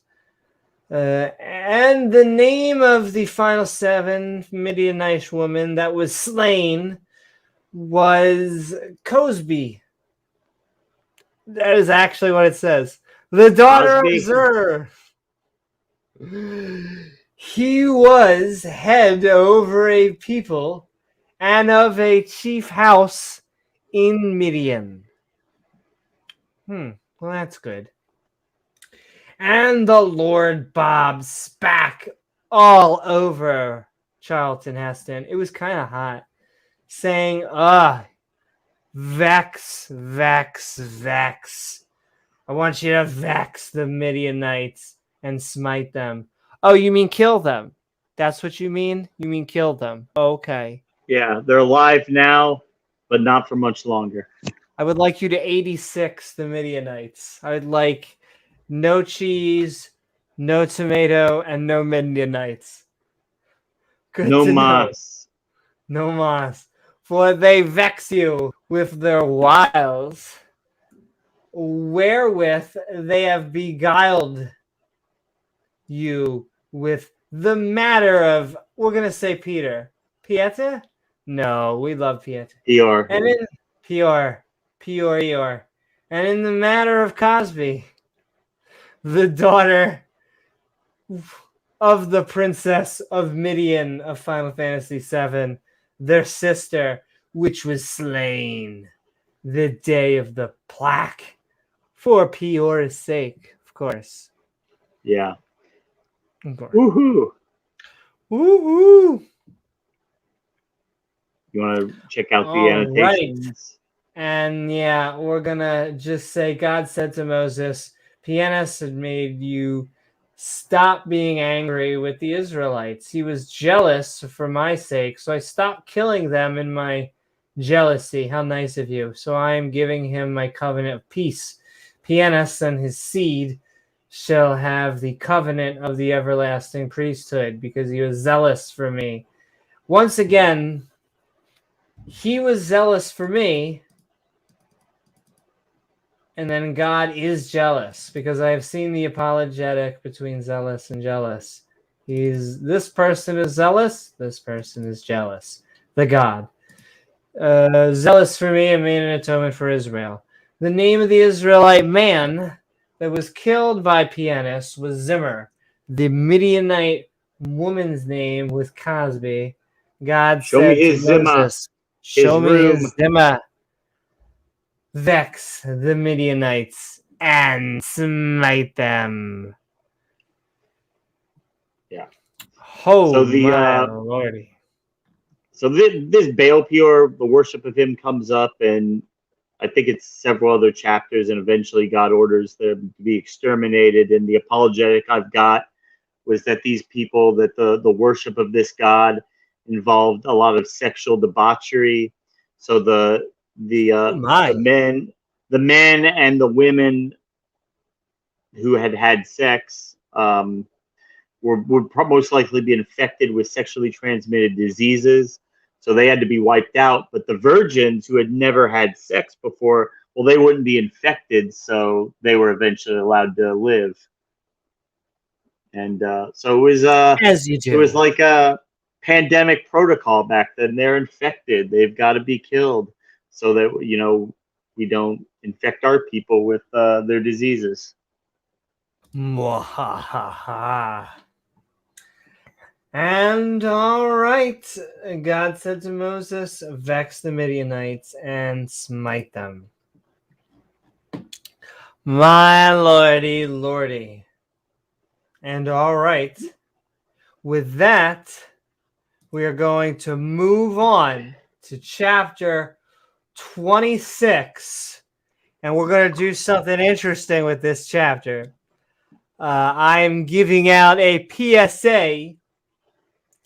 We really are going to need your thoughts, comments, and one-liners sent out there, because this really isn't up for interpretation. It is such like a whoosh from after all of the killing that just occurred.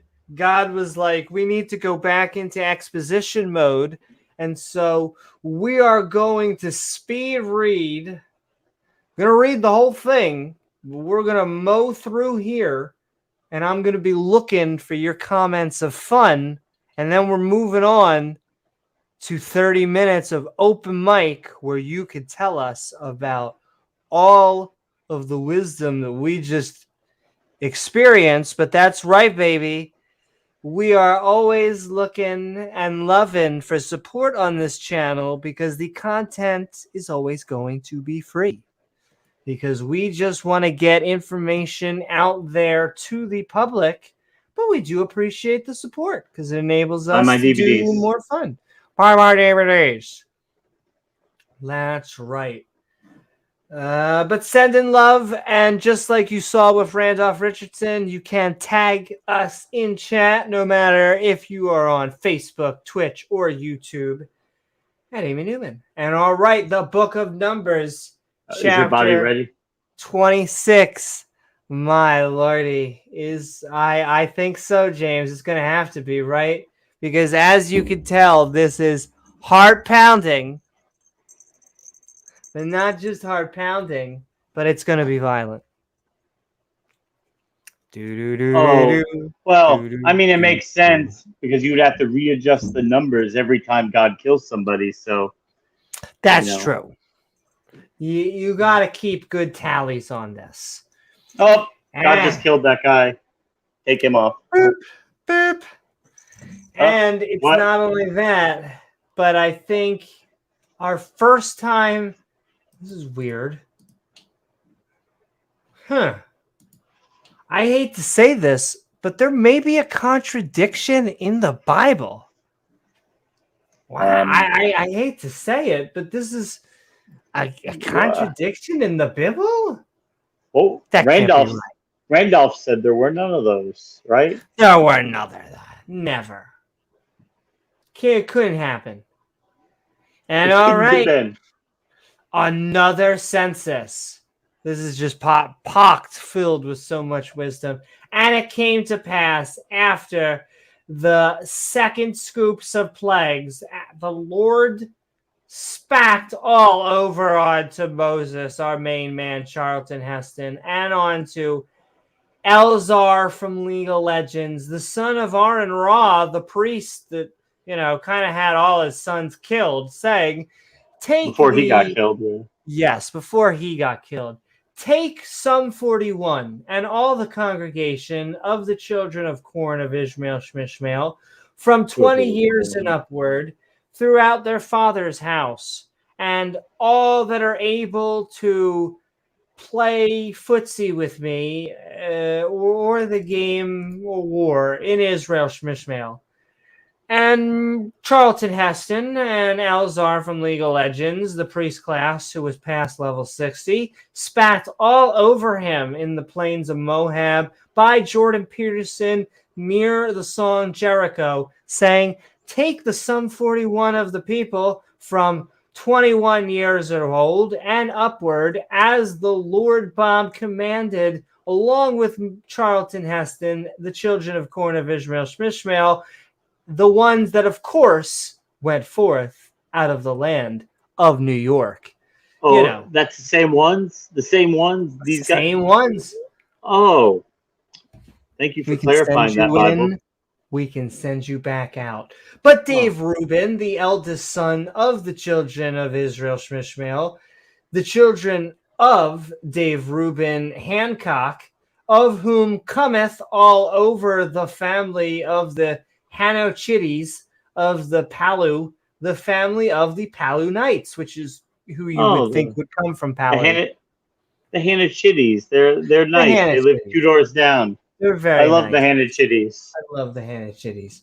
I just killed 2 of them, but the rest of them are okay. But the rest of them are okay. The rest of them are okay. I hope you get good reception from Horizon, the family of the Horizonites, which is where you would get the Horizons, of the Cummery, the family of the Camerites. Wow, this is like rocket science right here. Who the hell had to write this script? These are the families of the Dave Reubenites, and they say they were numbered, just like we're in the book of Numbers. Of them were 40 and 3,730. Heart pounding. Exactly. And exactly. Not one, not two, 730. Always. So if there was like not a round number, I guess maybe they had to kill somebody to get it down to that. Like if it was 43,742, they would have to kill 2 to get it You'd that have down. to chuck them. You'd have to chuck Yeah. one guy over the ledge. So anyway, the sons of Elab and Nemel and Dathan, they're kind of related to Dan, and Abraham. This is the Dathan and Abraham show. Welcome. They were famous in the congregation. They loved to sing and take long walks on beaches, who strove against Charlton Heston, against Aaron Ra, the guy who doesn't have any more sons anymore. Well, technically, he doesn't have anyone because he's dead. In the company of Korah from Avatar. We haven't seen him in a while. Haven't seen, yeah. He, they haven't been around forever. When they strove against the Lord Bob. And the earth opened her mouth. Funny how the Bible is actually giving a female gender here. That's not even me, ladies and gentlemen. That's just you. It's post-modern Bible. And swallowed them up together with the legend of Korah. So the earth swallows. James, if there's one lesson I would like my viewers to take away today, it's please swallow. When the company died, what time the Fire Nation devoured 250 men, and they became a sign. Yeah, that's kind of a sign when you kill all those people. Notwithstanding, I like that it's one word in there. The children of the legend of Korah died not. I was gonna say, "Aw," but then it said "died not." That was a really weird cliffhanger for like a half second. Notwithstanding's it's a correct word. We just don't use it as much in its original form. I know it's so long. Yeah, you're probably right. Yeah. It's just it looks funny. No, you're probably right. That's probably the correct spelling. The sons it just means like everything else to the side, or despite anything else we said before. Yeah. Yes. You didn't put popcorn. You didn't put butter on your popcorn. Notwithstanding, I'm still going to eat it. Praise God. Praise God. The sons of Simon says, after their families of Nebel-Kemebel, the family of the Nebel-Kemebel Knights, of Jamin, the family of Jamin Knights. I love how unoriginal the Bible is sometimes. Like, really? Oh, really? The family of Jamin and Jammanites, the family of Nemelites from Nemel. Wow. Bob and the Bobites. The Bobites of Jackadan, the family of Jackanites. Like, I can't Jacko. tell if I am trolling the Bible or the Bible's trolling me. That is what I'm trying to You're figure out right now. you're being trolled by scribes who lived like 4,000 years ago. I know. Like, I really do think they were like huffing some great stuff, and they're like, we are gonna troll our ancestors 3,500 years down the line. Like, they're gonna be believed. They're gonna another religion or schism or denomination is gonna totally take this shit seriously, and we're gonna be laughing our asses off from the grave. We were doing this as oral tradition. We were doing this around campfires. We were making s'mores, and then you did Inquisition. Good luck with that. Telling bullshit stories. Yeah. Yeah. What else do you do when you're drunk around the campfire? Apparently. These are the family of the Seminites. Thank you. 20 and 2,200. They like twos in this one. 2. The children of Gadsad, after their families of Lord Led Zeppelin, the family of the Lord Led Zeppelinites of Haggai. Is it going to be Haggaites? Let's take a guess. Oh, it's Haggaites. Good. That's nice. Oh, it's the Shuni. Is it going to be of the Shunyites? Fantastic. I mean, just mark them down. That's this prophetic. is an easy list. Prophetic, I know. Of Ozani, the family of Ozanites. Of Eri, the family of Erinites. Of Aridrod, the family of Aridrods. Can we go back to stabbing people? Of Arla, the family of Arlites. These are the families of the children of Gadsad, according to those that were numbered of them, 40,500 and a good blowjob. This is crucial information, people. Crucial information. And you wonder, once again, why people don't read the Bible cover to cover. Why, when we pin theists on whether they read their holy book, well, they read certain passages. They read the Sermon on the Mount. We read the Ten Commandments. But they don't read these chapters because it has no relevance. We're going to read these chapters for basically the context, because when we are asked, did you read this from cover to cover, we're like, hey, you know, all of that deep, rich context right here, those 4,500 Gadites, oh man, it had to come from God.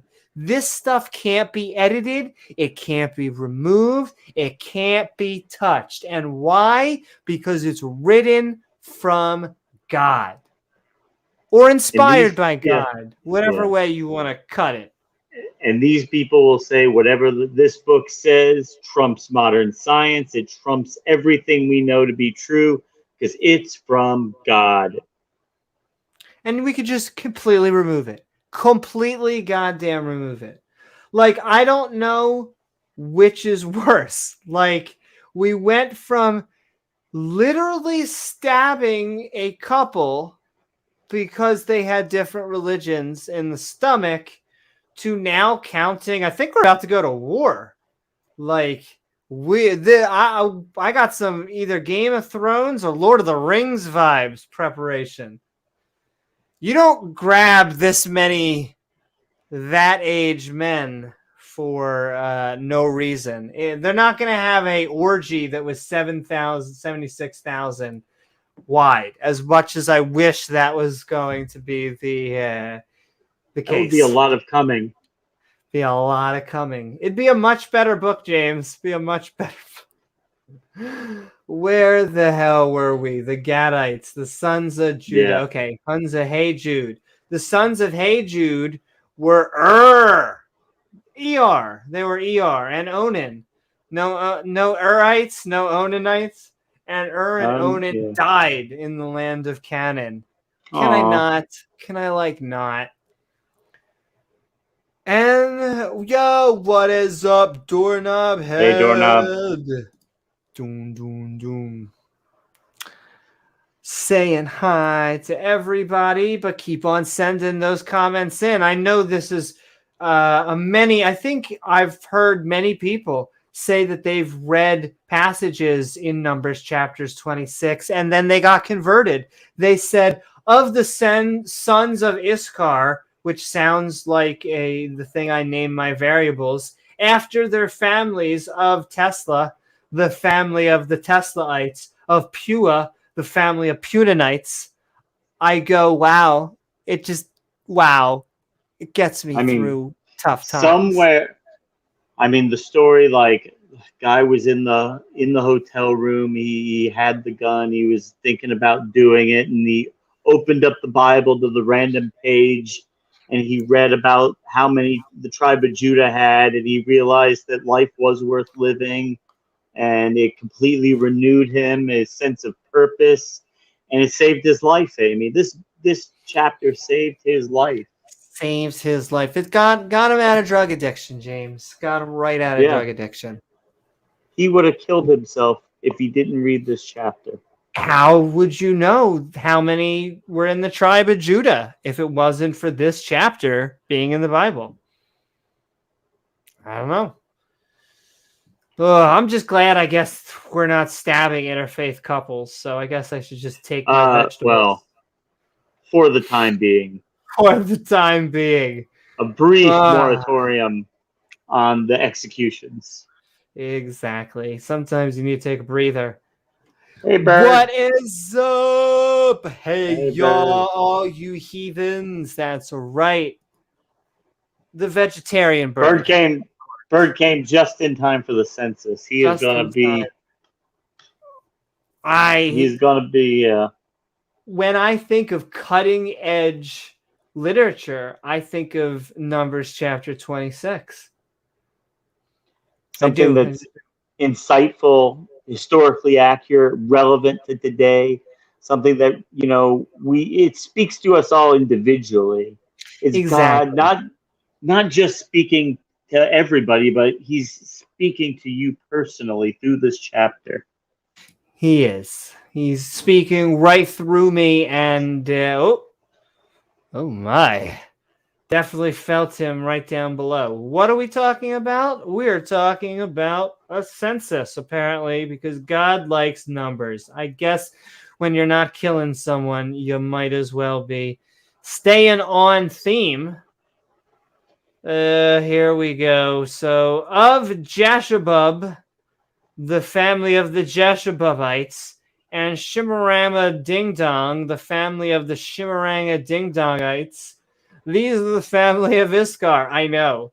According to those that were numbered of them, you told me. 4,000 years ago, we must come together as a single nation. Wait, different book, different speech. Of the sons of Led Zeppelin, after their families, of the Screed, the family of Screedites, of Elon Musk, of course, the family of the Elon Muskites, of Jalhal, the family of the Jalhalites. Jesus, does everyone have to? We're just a big family reunion. These are the families of the Led Zeppelinites, according to those that were numbered of them, and not a dime short. 3,500 and a single handy ago. The sons of, our main man, Joe DiMaggio. We haven't seen him in forever. Where have you gone, Joe DiMaggio? Joe DiMaggio is always back. After their families were going to need Mana from Final Fantasy and Ephraim. Manasseh. Manasseh Twa. That was my son's Hebrew name. Really? You say that? That's interesting. I'm trying to... I think I had a Hebrew name and I forget it. I had all that stuff. Of the sons of Manashevitz, of Malkashar, the family of the Malachites, and the Micashar, begat Gilad. Is it Giladites? Yes. Of Gilad come the family of Giladites. You don't want to see me polish off a bottle of Manischewitz. Woo-hoo. Hey. If they, at least they're going to have that. At least they're going to have some wine. I like the grape juice. I'm partial to the grape juice. The Give me the Kedem sugar. grape juice is pretty good. So these are the sons of Gillette Razor, of Jezar, the family of course, the Jezarites. Oh boy, it's Helic. Someone invited Helic? The family of the Helikites, of course. And Ezrael, the family of Israelites, and of Shechem, the family of the Shechemites, and Rectum, the family of the Rectamites. And Shmeda, the family of the Shmedanites, and Heifer. Let me guess, Hepherites? Hermaphrodites. That's right, baby. Someone call me? What? And Zephalud, the son of Heifer. Oh, that's a big heifer. Had no sons. Aww. But daughters. Oh, well, I guess Is we're going this to the take first time we're condolences. naming daughters in the Bible? That is interesting. We are naming females. Well, James, if you don't have sons, I guess you gotta do something. I guess. Sad for the family. I feel so bad for them. I mean, I know. It's a shame. And the names of the daughters of Zephylin ahead were Malahadahada, Noah, Holgath, Milichi, and Terazapan. I guess Noah's a unisex name in the Bible. I It get, could be male or yeah. female. Look at that. Noah is a unisex name here. There you go. Postmodern Bible strikes again. Maybe the first Noah was a woman. Just saying. You never know. You don't know. I love it. There was once a Bible a call in the Atheist Experience where they wanted Matt to change their name because they're like, well, clearly the name Matt comes from the Bible. And took like a single second to go, but that means there were actually Matts. Matt had to have been a popular name at the time, which means that Matt actually had to have come from before the Bible. And the caller just got a little silent and more gotchas. That's what happens when you try to make all these stupid gotchas. You just end up somersaulting and kicking yourself in the face. I mean, if you read a name in Moby Dick and somebody has that name, does that all then mean that Moby Dick is the inspired word of God? I mean, it does, James. I think that's how it works. I think so. Wow. Oh, if you just joined us, we are Skeptic Bible studying Whoredom, Death by Javelin, of course, because who doesn't want to die by a javelin? And another census, because God likes his number taking as we get through Numbers chapter 26. And of course, the instructions on how to properly shave a scrotum. Exactly. These are important things. Yeah, the hard-hitting questions of the day. Hard-hitting.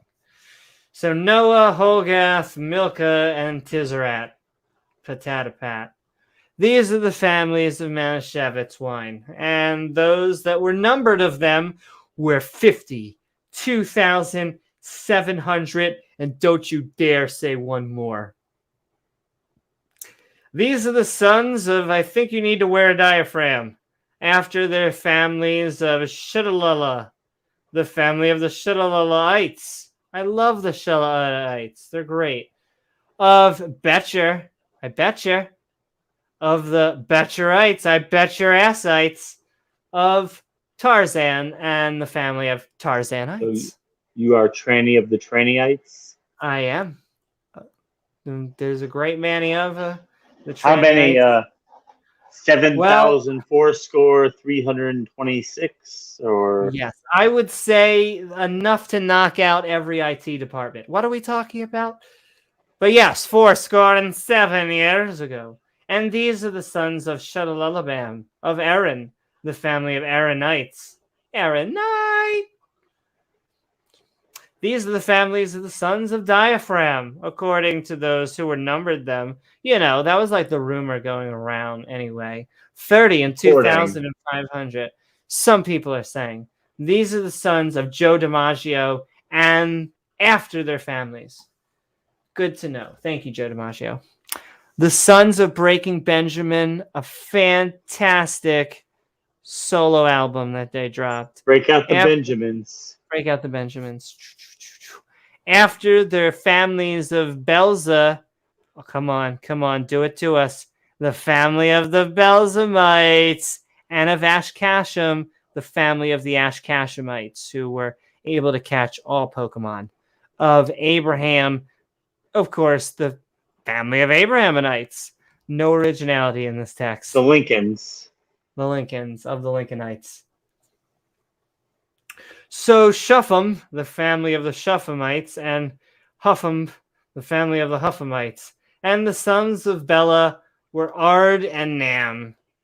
Of Ard, the family of Ardenites. Let me guess. Naaman is the Naamanites. Yeah, cool. Family of the Naamanites. Thanks.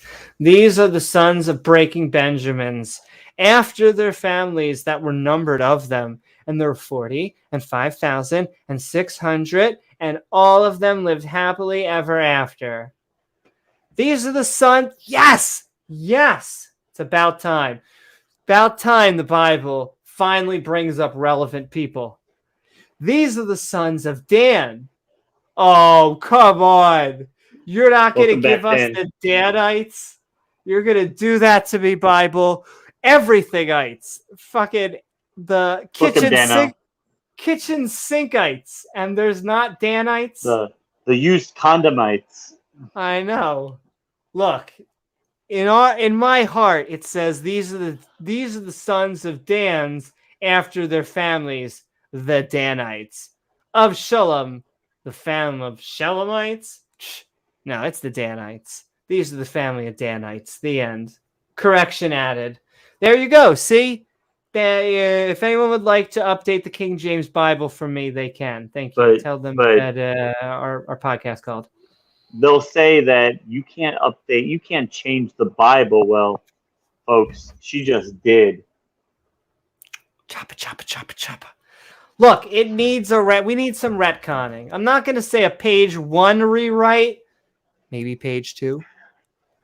Not today, Newman. Not today. Not today, Satan. Maybe tomorrow, though. Maybe. Between noon and 1 o'clock is good. Yeah, exactly. All right, I got so excited from Dan. All the families of the Shamuites, according to those that were numbered of them, Shamu, were 3 sums and 4,400. Lots of 3 sums were going on. Of the children of Ashkasham, man, they're like naming the names, then they're naming the names of the names. Like, oh my goddess. And they had children, and they had children's children, and they had children's children. Okay, cool. And the children of Asham Kacham, after the families of Jemina, the family of the Jeminites, of Jezua, the family of the Jesuites. That's like the first English language. Did they get that out of that? First English thing that says ites in it. Of Beriah, the family of the Berites. Beriah. Oh, Beriah. Of the sons of Beriah, of Heber Keneber, the family of the Heber Keneberites. Of Michael's Crafts, the family of the Michael Craftsites. And the name of the daughter of Asher was Sarah. And regrettably, there are no Sarahites. These were the families of the sons of Ashkasham, according to those that were numbered of them, and they went on to be fantastic Pokemon masters. Nice. Of the sons, the very best. Of the Naphtali, after their families of Jezebel, the family of the Jezebelites. Of Gunny, the family of the Gunnites. Pew, pew. Of the Jezer, of the family of Jezerites. Of Shillamites. Oh, man. These guys shill. They're Shillamites. They shill. These are the families of Naphtali. They all do. According to their families. And they were numbered of them like 1 billion. These were numbered of the children of Israel, Shemishmael, 600,703. And the Lord Bob spat onto Moses all over Charlton Heston, saying, "You sexy." What? No. "Onto these lands shall be divided for an inheritance according to the numbers of names." I got to break up all of the inheritance between these guys. "To many thou shalt give." Yeah, I get. I guess maybe I should bring it up with the complaint department. Yeah, let me get you the complaint form. Hold on.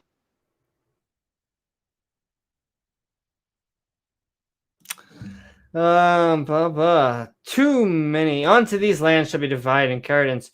Too many thou shalt give more inheritance, and to few thou shalt give thee less inheritance. And you'll also kind of sell some stuff at a flea market. To everyone shall his inheritance be given according to those that were numbered to him. Notwithstanding, the land shall be divided like a lot, like so much, according to the names of the tribes of their mothers, because what else would you do? They shall inherit.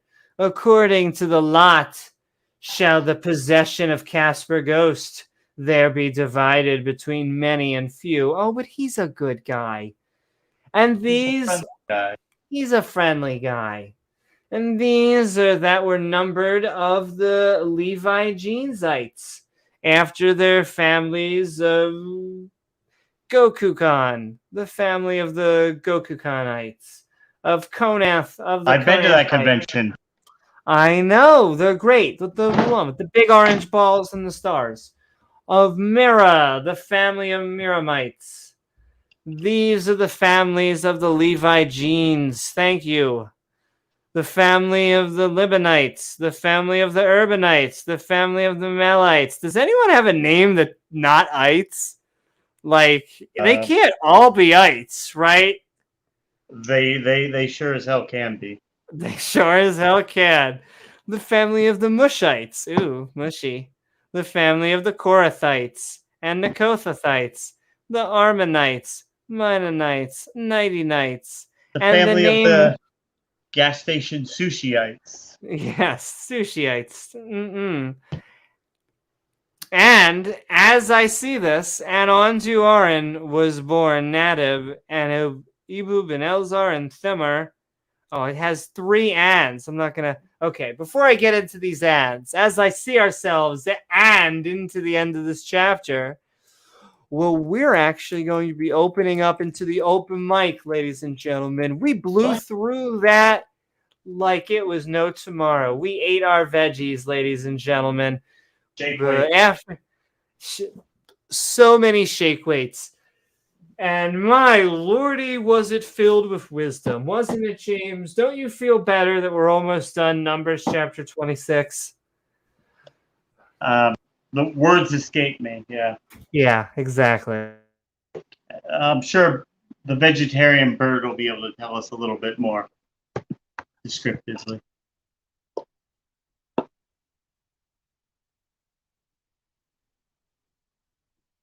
Exactly. And I am actually going to... A very foul.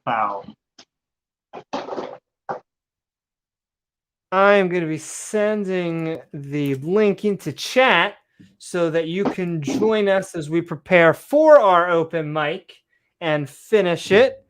All we ask is that you keep your openers to under 5 minutes and don't speak over other people or have your mic muted when other people are talking, mostly for clean sound bites and good dialogue.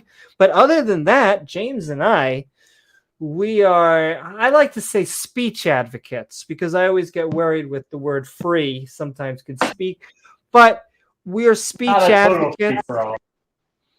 Well, yeah, and I always... Because then people make examples like the thing where you're not supposed to say fire in a movie theater and all this shit. So, we want people to be able to speak, though. We want people to convey their ideas and feel like you either stand or die on your ideas alone. That is really what it is. Bring it, baby. Though if you're an atheist, come on here too, because we like people who agree with us. Who does it, ladies and gentlemen? But maybe you can give us a unique perspective so that we weren't seeing. So atheist or theist, liberal or conservative, come as you are. Just not on my sheets, please. Too late. Damn it. And all right, the link is in chat. I will put it up there so that you guys can see it. But I am going to move on to the end of Numbers chapter 26 as we finish up Whoredom, death by a javelin, and another census. And Whoredom wasn't even Whoredom. That also pisses me off, is that they have the gall to call Whoredom interfaith marriages, interfaith dating. A couple died. My lordy. I know it didn't happen. That's the other thing they ask. They're like, well, why do atheists get so angry? You don't even believe that this is real. Yes, but we are evaluating it as if it was real, or at least we're evaluating it from the point of view from the people who do think it's real. Because there are many people who take this literally. They're telling us this book is true. You should be very afraid of the threats it makes, and you should arrange your life based upon the principles it lays down. And if you think otherwise, then you're wrong. Which means they should put up or shut up. Damn right. And all right, with that, we're going into the end of Numbers chapters 26. It was a census, but there wasn't really a lot to reminisce. There was some roasting and toasting to do, but there wasn't a lot to reminisce about. I mean, what the hell? From hell. Yeah, it just reminds me of the chapter from the Dukes. And all right, and on to there was the second Ann. We'll do the through. So Ann on to Aaron Ra was born Nadab, and Apu, and Elzar, and Imathamar, and Nadab's crackers and Apu from Simpsons when they offered strange. Whoa! I almost missed the prime word here. And Nadab and Apu died when they offered strange fire before the Lord. Oh, that's good. It's been a long census. And so I really was like, man, we haven't killed anyone in a long time. So I'm really glad that Yahweh gave us a nice bow towards the end. Went right back into violence. A nice little bit of strange fire. Nice little bit of strange fire. Sometimes you got to put whipped cream on it, James. You got to put whipped cream. And so they don't really explain what strange fire is, but let me tell you, don't put that in front of God because he will kill you, as he did. Cool. And those that were numbered of them were 20 and 3,000, like 85.7 and a half.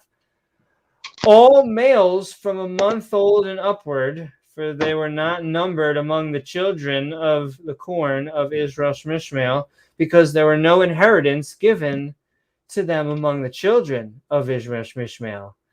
These are they that were numbered by Charlton Heston and Elzar from League of Legends, the priest who was level 60, who numbered the children of corn of Israel Shmishmael in the plains of Moab, by Jordan Peterson near the Jericho video game.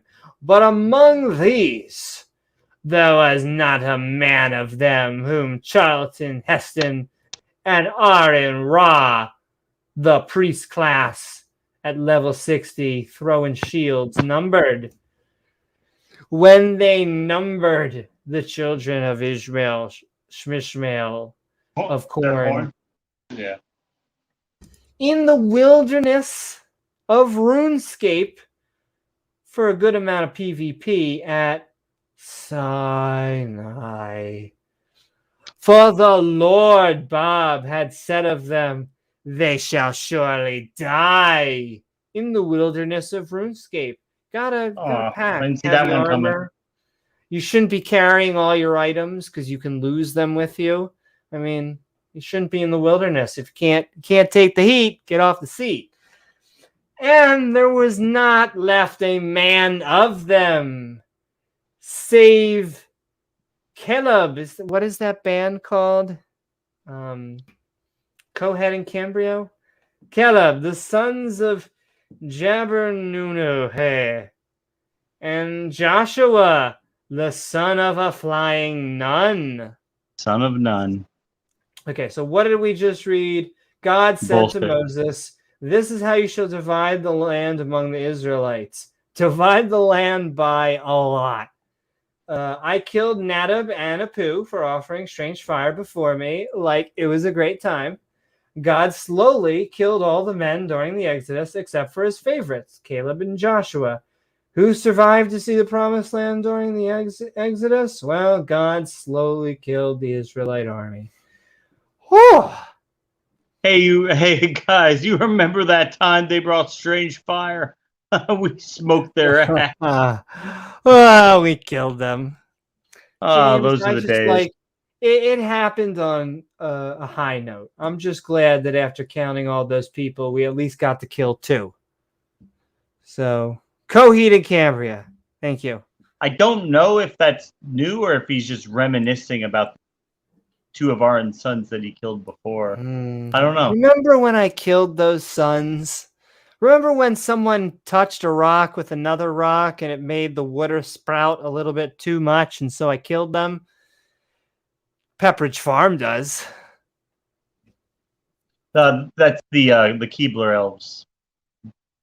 You got to watch them. They're crafty. Bubble will tell you all about them because he's actually been into their factory inside that tree, and he knows them. He talks about the Keebler elves.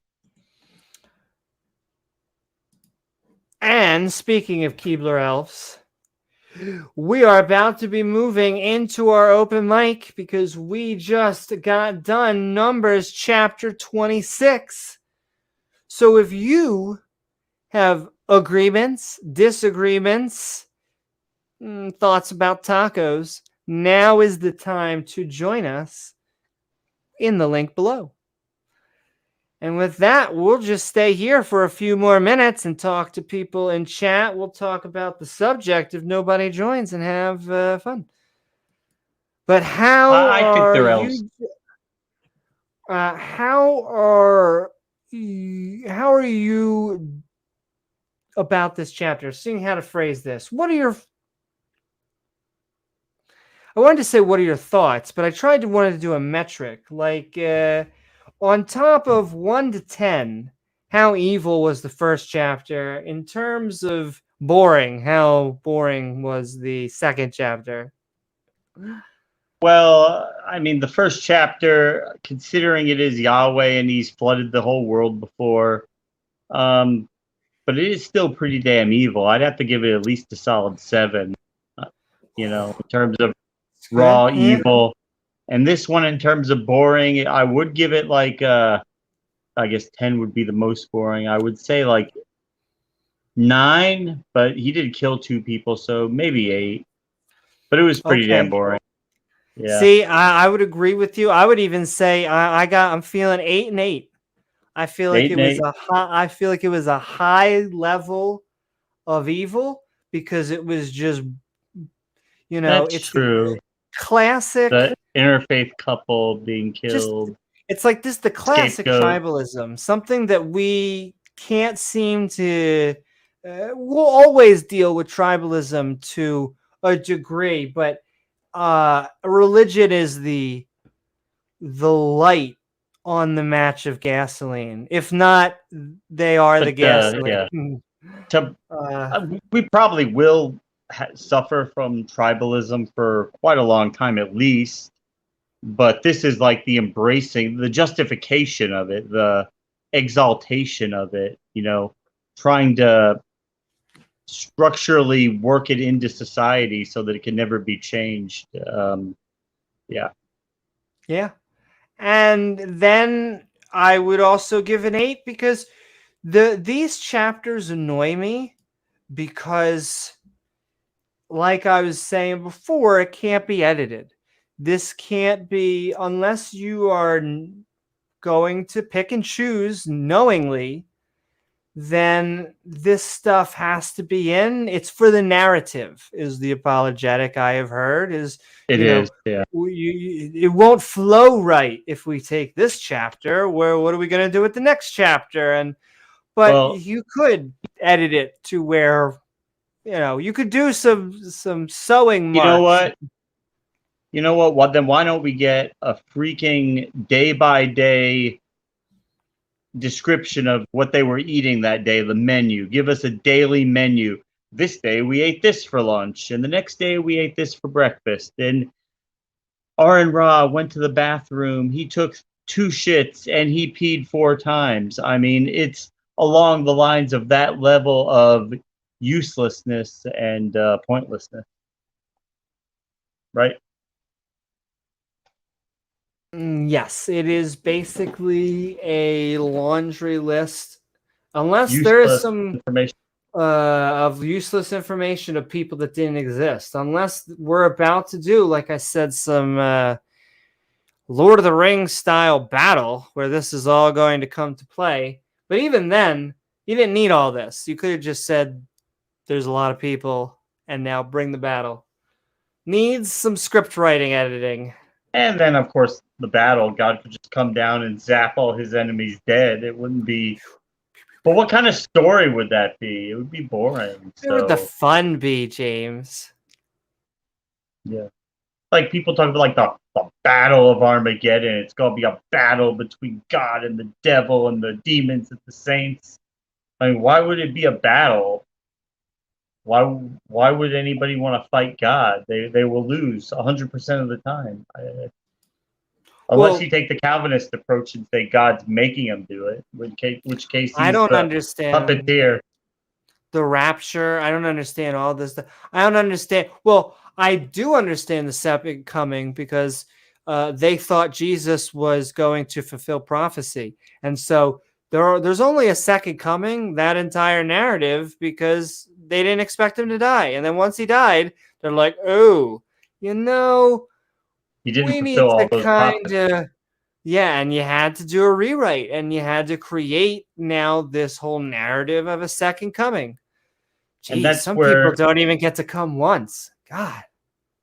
And that's where it goes into one of my pet peeves, which is falsifiability, because they could say, well, all the prophecies he didn't fulfill the first time, he will fulfill them, but you can't really falsify that. You can't prove he won't do something in the future, which makes it all useless. Why give us a list of prophecies if only some of them will be confirmatory and the rest of them we just have to take on faith? It should be just all faith. Yeah, we should do an entire episode on faith. I am not a big fan of that word. I don't think many skeptics are, but the common adage is when you don't have evidence, you give faith. Haha. And what you'll hear from a lot of them is what they'll say is, well, I have faith. It's not blind faith. But when you get past those baseless assertions, you usually end finding out actually it is blind faith. And I do the distinction is that blind faith is not falsifiable. I think most of them fit into that category, that their faith is not falsifiable. So basically is blind faith, because they're not willing to look at the evidence around them. They're not willing to use common sense and intelligence and reasoning and determine, is my faith justified? They're not willing to do that. So therefore, it is blind faith. Yes, in fact, it is the same nitpicking they do in the opposite direction when they talk about micro and macro evolution, and there is just evolution.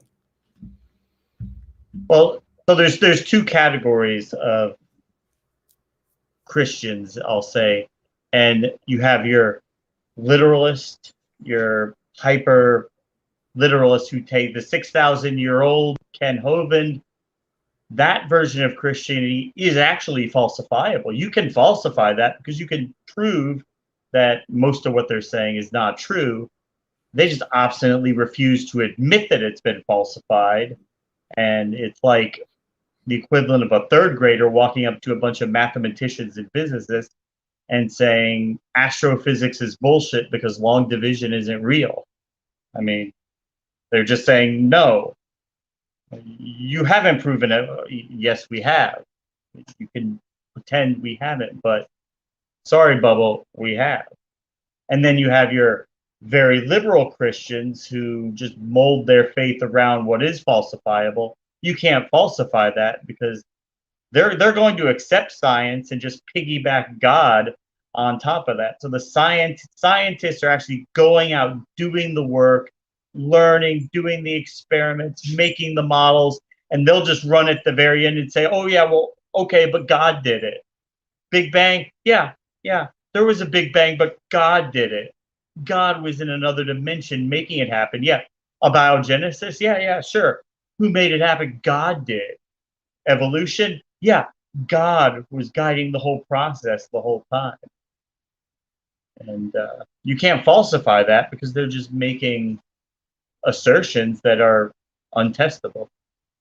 It's like the God that you can't see, you can't hear, can't feel. It's God that cannot interact in the physical world. And so there's really no difference from that God existing and not existing. I will say, pseudonyms, send in hearts. We're going to be, James and I will be talking for about 10 more minutes. We'll open the open mic shop if anyone wants to come. Though I always feel bad. I know some people always get put on the spot as soon as you join a stream and you have the different view. All that pressure comes. Everyone's like, join. But we actually, if you do want to join, though, we are always looking for theist views. We're always looking for views that disagree with our own and views that do agree with ours. So either way, we got 10 more minutes if someone would like to join us. If not, it was actually a beefy stream anyway because of this census nonsense. But I'm glad we got through it because, we got our excitement in the stabbing and then we had our vegetables in that we got to get through this stuff because we are reading, the Bible chapter through chapter, page through page, cover to cover. Gonna do it, not ladies. 18 hours a day, though. Not 18 hours. Not 18 hours a day. But I love that. I've been enjoying this Bible study because you're really taking a deep look at passages that I really never cared about when I was in Hebrew school. It was nice to see the Tower of Babel in real time. It was nice to read the Moses story for real. I don't think I'm ever gonna let that go. Yes. Well, like the Sunday school version is sometimes way better, oftentimes, almost always way better. That story traumatized me. I had to really muscle through because it's like this freaking God is not letting the Pharaoh go. He is the Pharaoh enchanted, stoned hearted. Like, once again, this is the thing that the bad guy does, the villain does in movies. They enchant someone as their yeah, and then make them, I forget what the underlings are called, but henchmen, yeah, basically that kind of stuff. Woohoo! I don't know. Let me tell you, Dessel, we are sending you hearts. We are sending our entire side chat, all our emojis. all our emojis. We are just trying to be silly, I will say, because we are trying to be the butter, the warm butter onto some dry bread. That's what we are trying to be. And this is dry, but we knew that when we started this study because we don't want to be told that we cherry pick, because that is one thing that Christians love. They love to throw out, well, you're just cherry picking the Bible. No, we're not, because we're going in order, the exact way that the church orders the Bible. That's the order we're going in. We're not skipping. We're not cherry picking. We're just reading what's on the freaking page. Yeah, just going. And what's funny is that the context argument we don't always get from metaphorical Christians. It's often the literalist. Like once you actually going to many of the literal passages, it's funny how the context argument comes into play. And all right, we have our first contestant. Though I will say, he a theist, but not. Well, no, I think I was about to say, but not a Christian. But I think the freak is a. Well, let him speak for himself. Born again. All right. Well, exactly. We are moving into our open mic. We're going to do about 15, 20 minutes of fun as we move into our Skeptic Bible Study. Open mic.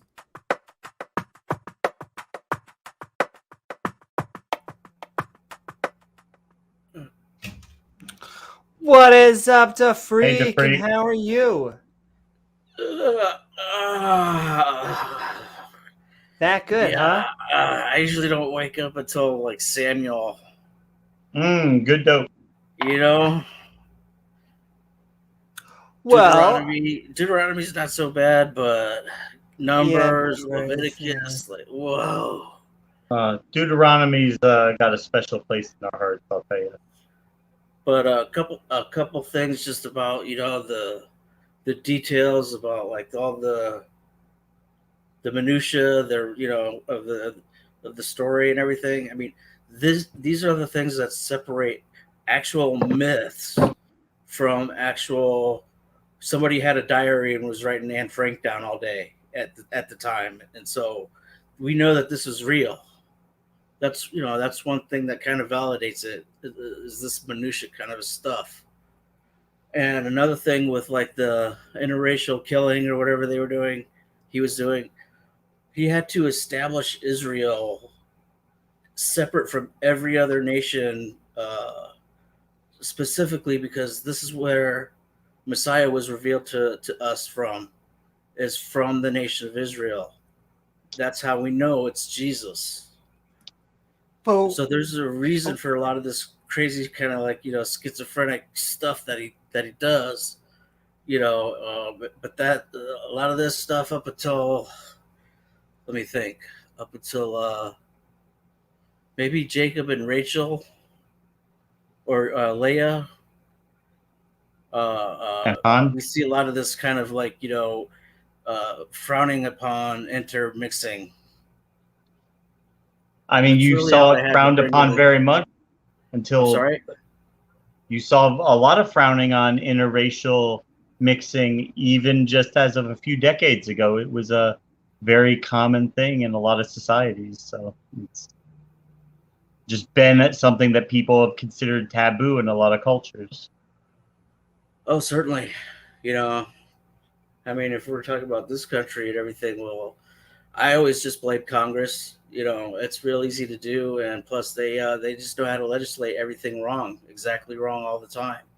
Including the 3/5 of a ban and all that stuff after the Civil War, and what is that? The 3/5 compromise. Yeah, and I want to say restoration, but it was some reconstruction. Reconstruction. Yeah. It's always Congress every time. So anyhow, politics is its own animal, and politics is hard, Yeah. So, but I mean, as far as he's establishing Israel to be the nation in which Messiah is going to be But revealed to the earth, and so that there's no doubt. Supposedly there's going to be no doubt. There's no question who, what, when, where, how.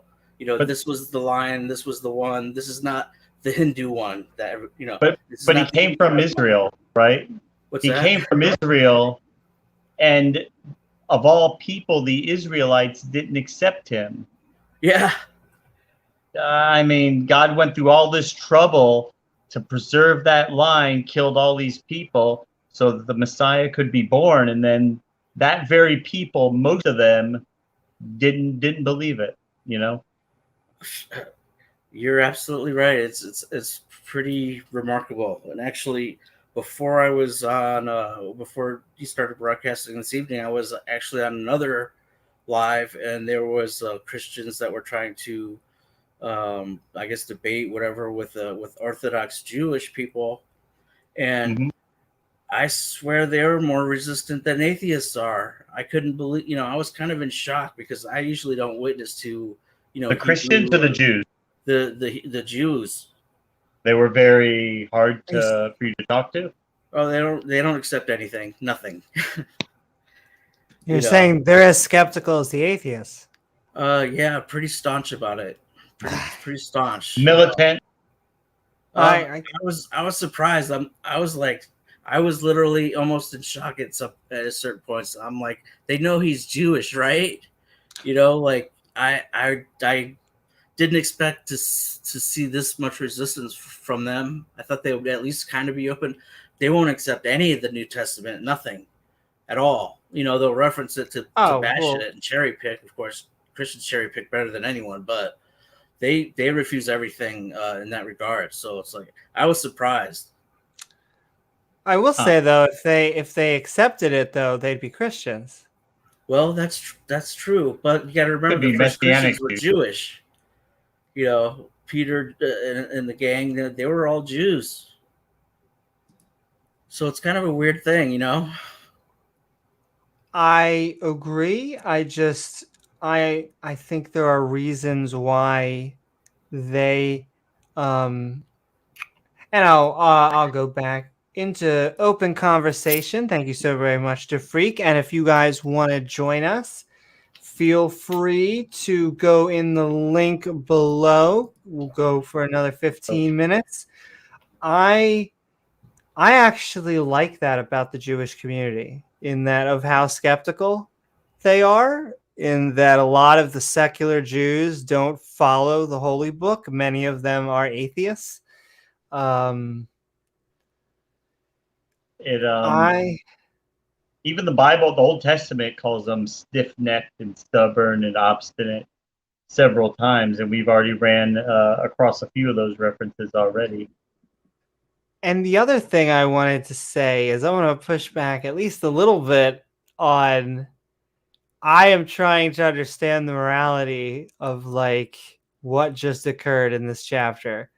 Why did God have a man take a javelin and stab it through the stomach of a couple? He just killed a couple in cold blood.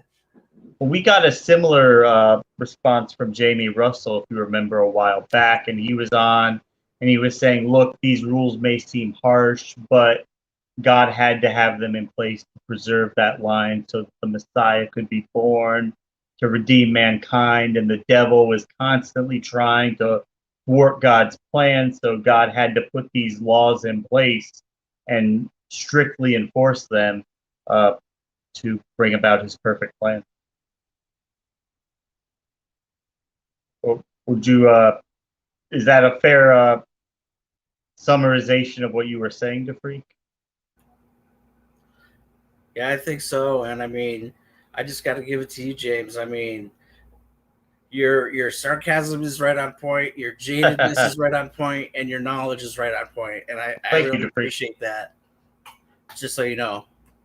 Well, I appreciate it. We like having you being a part of the channel, even though you you mix a good amount of trolling with thoughtful commentary. So, and that's what we're all about, having fun. Thank you. Yep. Always But- enjoy views that differ than ours, and hopefully,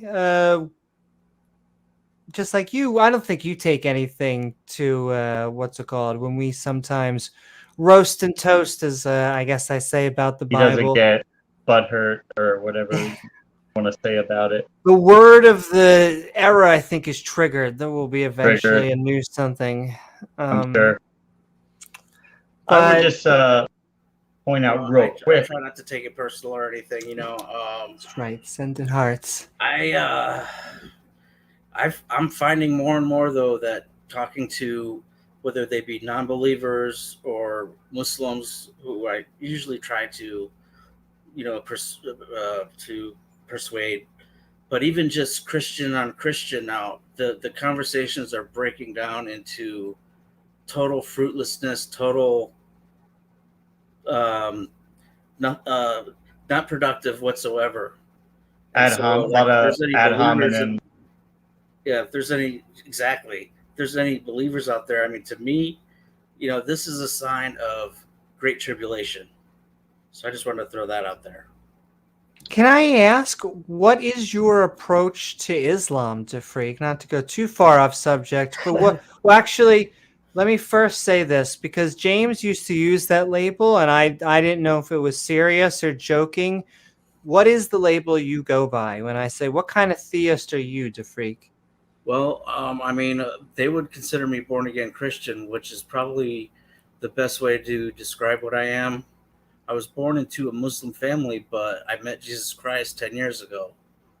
And there's actually you have a Shia, and then you have the Sunni sects of Islam. And there's Sure. also another one that I just learned the other day, which is kind of more like what I would consider myself to be in that regard. And I have to look it up, but it's some A word. It's like Adani or something like that, and it basically means Kind of like a spiritual Islam. it's believe that Muhammad was a true prophet, that he received revelation from God, that the Quran is, pretty much revelation from God, and that's about it in terms of hard belief. Dogmatic. No hadith, no worry about who was the second in line after Muhammad died. Successor to Muhammad. Right. That's where that is where the fight was. Well, can I ask you then? Oh no, finish. You're good. I was just gonna say, like, to me, Muhammad is just like any Old Testament prophet. He received revelation from God. The Quran isn't perfect, and I think it has been altered a little, but it's still 90% revelation as far as I'm concerned. Can I ask, do you put like Muhammad here and Jesus here? Do you put Jesus and Muhammad here? Do you put Jesus here and Muhammad here? Like, is there different levels of prophet? Yeah, they're all prophets, but one's the son of the God, and Jesus is God. I mean, he is the face and the person of God. It's him. Are you a Trinitarian, or what is your exact view of the Godhead? Because Christianity, most of them tend to be Trinitarian, but Islam is diametrically opposed to the Trinity. So where do you fall on that? To me, Trinity is just simply a description of the manifestations of God, the way he. So you're a modalist. So it's one God, but he operates in different modes. They call that modalism. So in one mode, he's Jesus. In the other mode, he's acting as the Father, and he's also the Spirit, but he's still the same God. Yeah, and they all have the same mind. Essentially, okay. It's all him, just the different ways that he manifests himself. So, like, when he's sitting on the throne, he's not going to be sitting there as the source of light, the spirit of light that he is, the main source. But then, when the Holy Spirit is working through, say, people in the church, and they're healing, and he's healing people and stuff through people in the churches, it's not going to necessarily be Jesus coming into the room and putting clay on their eyes or whatever. It's just these are just the ways that we can describe the different aspects of God and the way He manifests Himself. It's nothing really more than that. So to as me, God, man, and spirit, I guess you would say. Father, Son, Holy Spirit. Because God isn't human Himself. He's spirit. He's the spirit of love, of light, truth. All the things that it describes in the Bible and stuff. But Jesus was manifest as a male human. Hot. Yes, he was. So, but I mean, I consider Muhammad just like any of the Old Testament prophets, maybe a minor prophet, but I mean, certainly he was receiving revelation from God. A lot of people, want to just, to me, it's unproductive as a believer to bash any of the Islamic beliefs or the Hebrew beliefs or anything, because to me, it's all communist subversion. If they could chip away at Islam being delegitimate, well, guess what the next step is? They're coming after the Bible and Christianity. And then the next step, and you get rid of God. Well, next thing you know, you're a nice organ harvest donor. If you understand what I mean, you're just an animal. I will say, have you harvested any organs lately? Just animals? No, but I am a donor. Well, that's a good thing, I would think. Can I ask the freak, do you have a cat or a dog? No. Have you ever? Were you raised or? Yeah. Oh. But I've been kind of living in apartments the last couple of years, and so I really just haven't thought about, I haven't been in a place where it just hasn't, been a thing or anything. The only reason I ask is because I've been. It's one of my common shticks. I am as close to an animal rights activist as you can get while still eating animals. How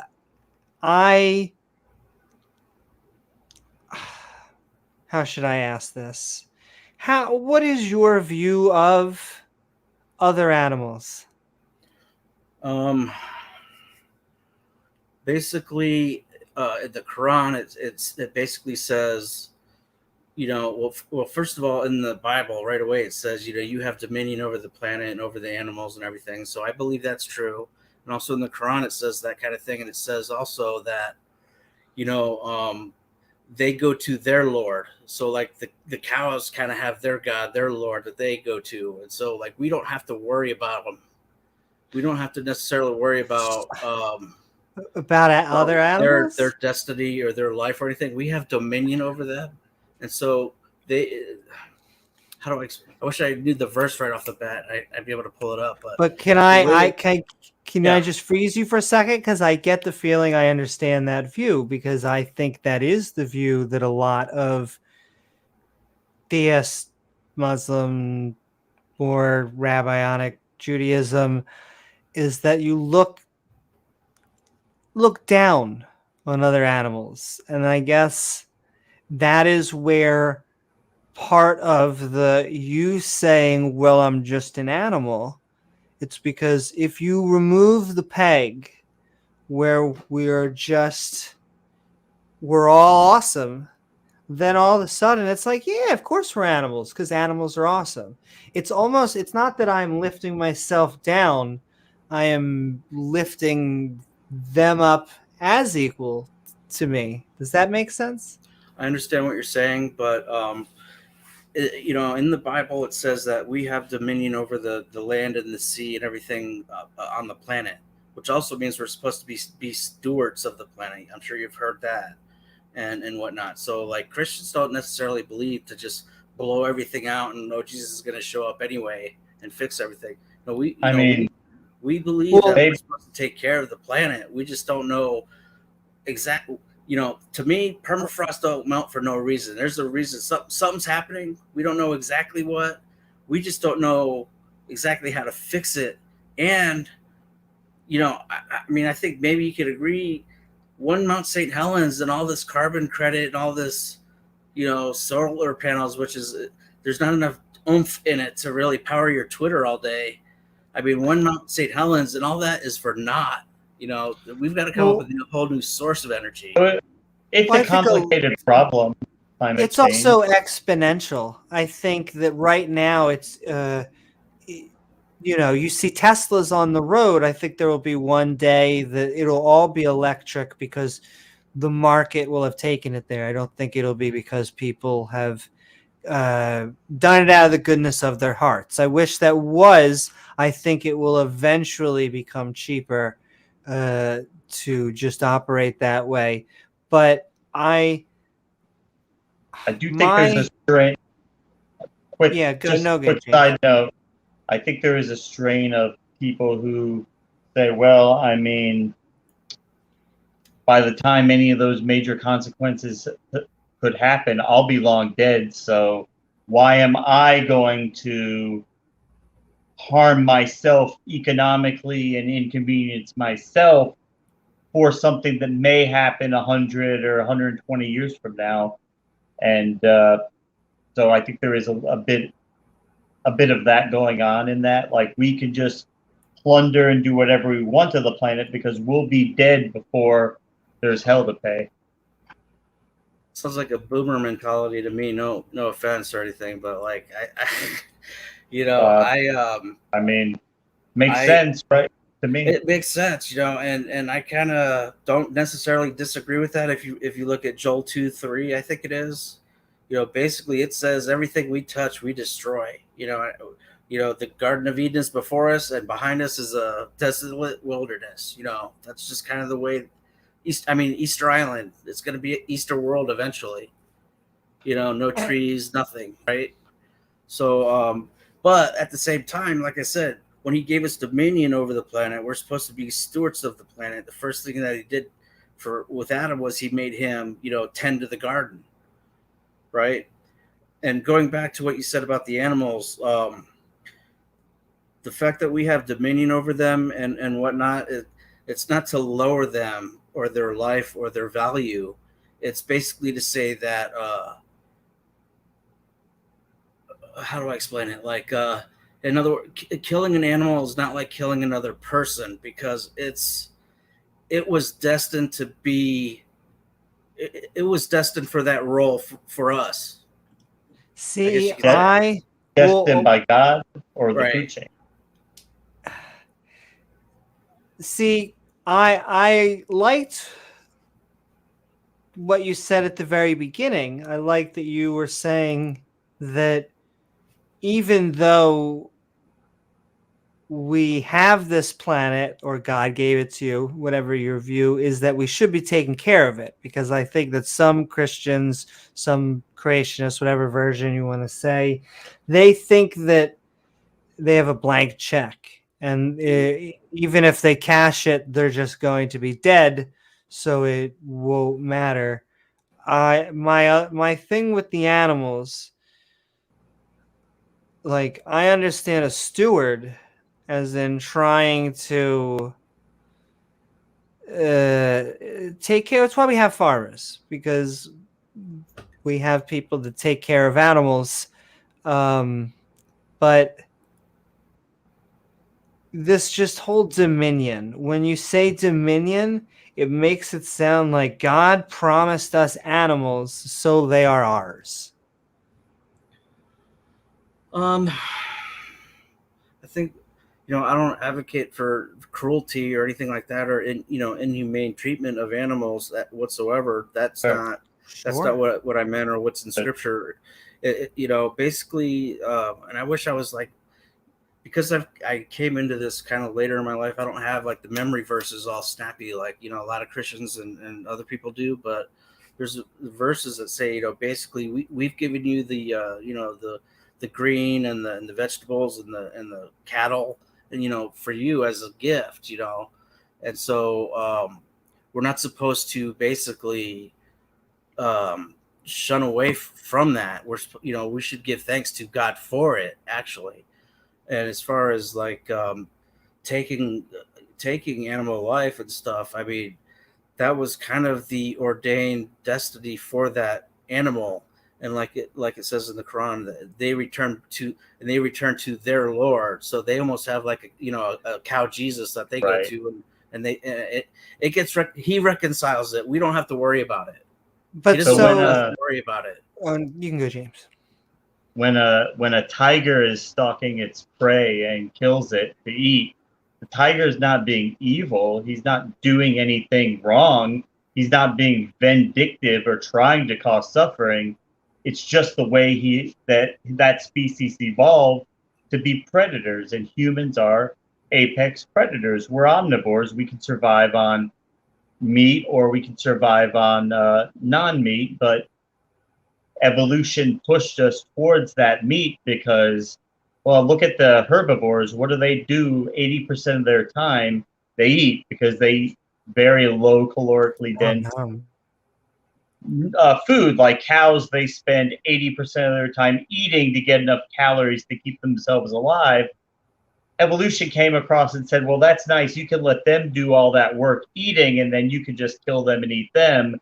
And it's more efficient, and that's given us time to do other things like science and literature and learning and do all the things that we do in modern society that probably never would have been possible if we were existing on only nuts and berries.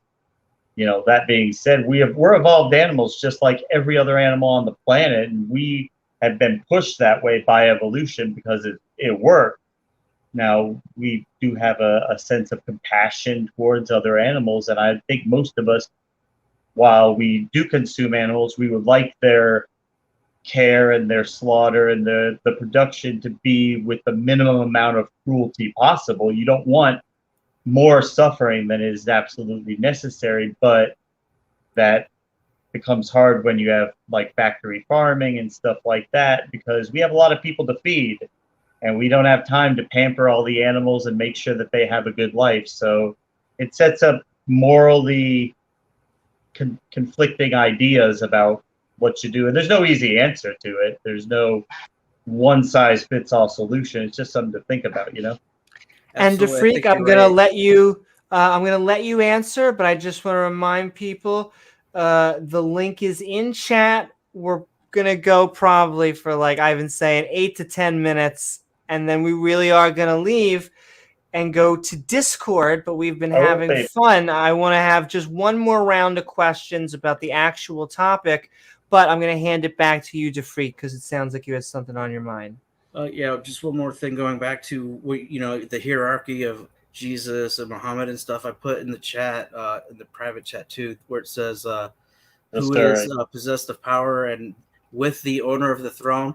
This actually right here is Muhammad talking about his kingdom position in heaven and whatnot, and he's referring to the owner of the throne. Well, we know that that's the Lord, that's Jesus. So he's saying that he's secure by Christ, his position. So this is actually a submission by Muhammad to the authority of Jesus Christ. I don't know if you could see that surah or not, but that's pretty much what that is. Muhammad is below Jesus. Everyone is below Jesus. It's God, then Jesus. The only thing God glorifies is Jesus Christ. I think most Muslims would not take that interpretation of it, or do Muslims view Jesus as, so they view Jesus to be subordinate to Muhammad, but you're taking the opposite view? What I find most Muslims believe is whatever their mommy told them. That's what I usually find, unfortunately. At least I could say these Orthodox Jews that I was talking with earlier, or I was just trolling in the chat like usual, but at least they knew their scripture. Most of the Muslims, they're just regurgitating what mommy told them, basically, for the most part. But they would never accept any of this stuff that about Jesus or anything. But this is just what I gather from what I gather when I read and I study and everything, and what I receive also from the Holy Spirit. Where do you think the message got lost in that? Like, where did the Islam go wrong, do you think? How did they mix that up? It had to have been at Muhammad's death. It had to have been at his death when they basically fractioned off Sunni and Shia, and I believe that probably part of them were Persian, part of them were Arab, and they were just trying to vie for position for the new empire, quote unquote, that was formed or whatever, and basically take preeminence, and it all got screwed from there and hijacked politically, which is you can see it's easily done. And so we've been killing each other just from a whisper from Shaitan, a whisper. 1400 years, 1500 years, and we're still killing each other. A whisper and a claymore. Well, religion does love, sometimes it has a different way to proselytize. It's similar. Stab it. And so I just want to give 2 last questions about this subject, and then we will start to move into our outros. But I'm going to go in opposite order. Let's talk about the chapter 26. I've been talking about how it can't be edited. This is just, it goes on and on about all of these tribesmen and all this. Now, you were saying that because of that, it's a more historical document. I am not convinced those people lived. Like, I think it is just as much that they just threw numbers at the board as if they were real Danites and all of the ites. And so I guess, what is your explanation for it being this exciting? Is it just that it's history that you're saying? I mean, it's I mean, we have to, consider that this was the way that it was, because who in their right mind could fantasize all these different minutiae of all these different, peoples, or all this different stuff, or even when they were just in the desert. You ever read a J.R.R. Martin book? No, actually, I can't say that I have. Continue. No, I'm pretty sure I haven't. But when they were fishing around for the manna and stuff, I mean, and they were, running around in circles right out of Exodus, and the details and the minutia of, do this, don't do that, do this, all that stuff. It's like you don't see that in any other mythology. You don't see that in any other legend. This is like the day-to-day stuff that kind of shows that, maybe someone was writing this crap down or something. Actually, I'm sorry, DeFreak. I have to interrupt for a third question. Just listening to that explanation, I now have to ask you, why not Joseph Smith? Why is Joseph Smith not a prophet? I don't know. I've never read the Book of Mormon. I get asked that, but I honestly have never read it.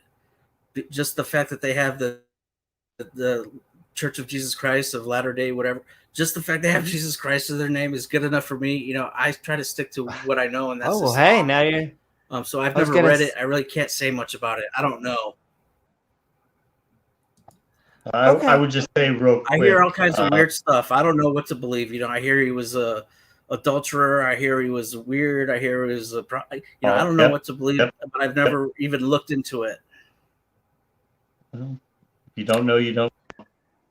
And then my last question, and then I think we are heading into outros, but it has been fun tonight.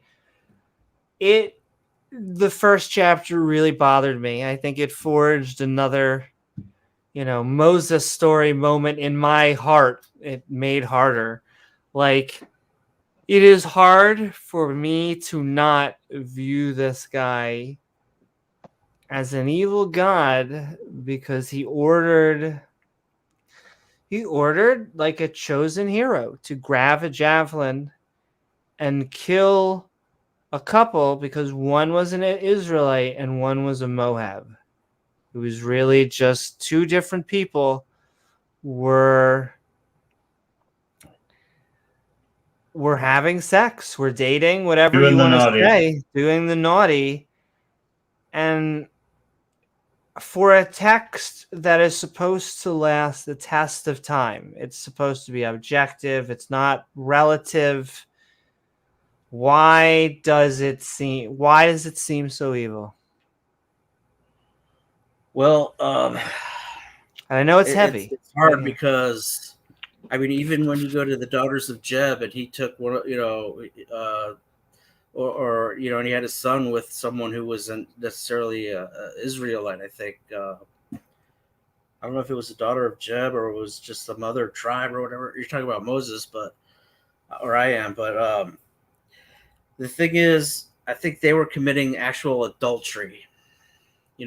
Where they were married to each other or to someone else. It was actual adultery, I think, in that case. And so that's probably the only way that I could justify it.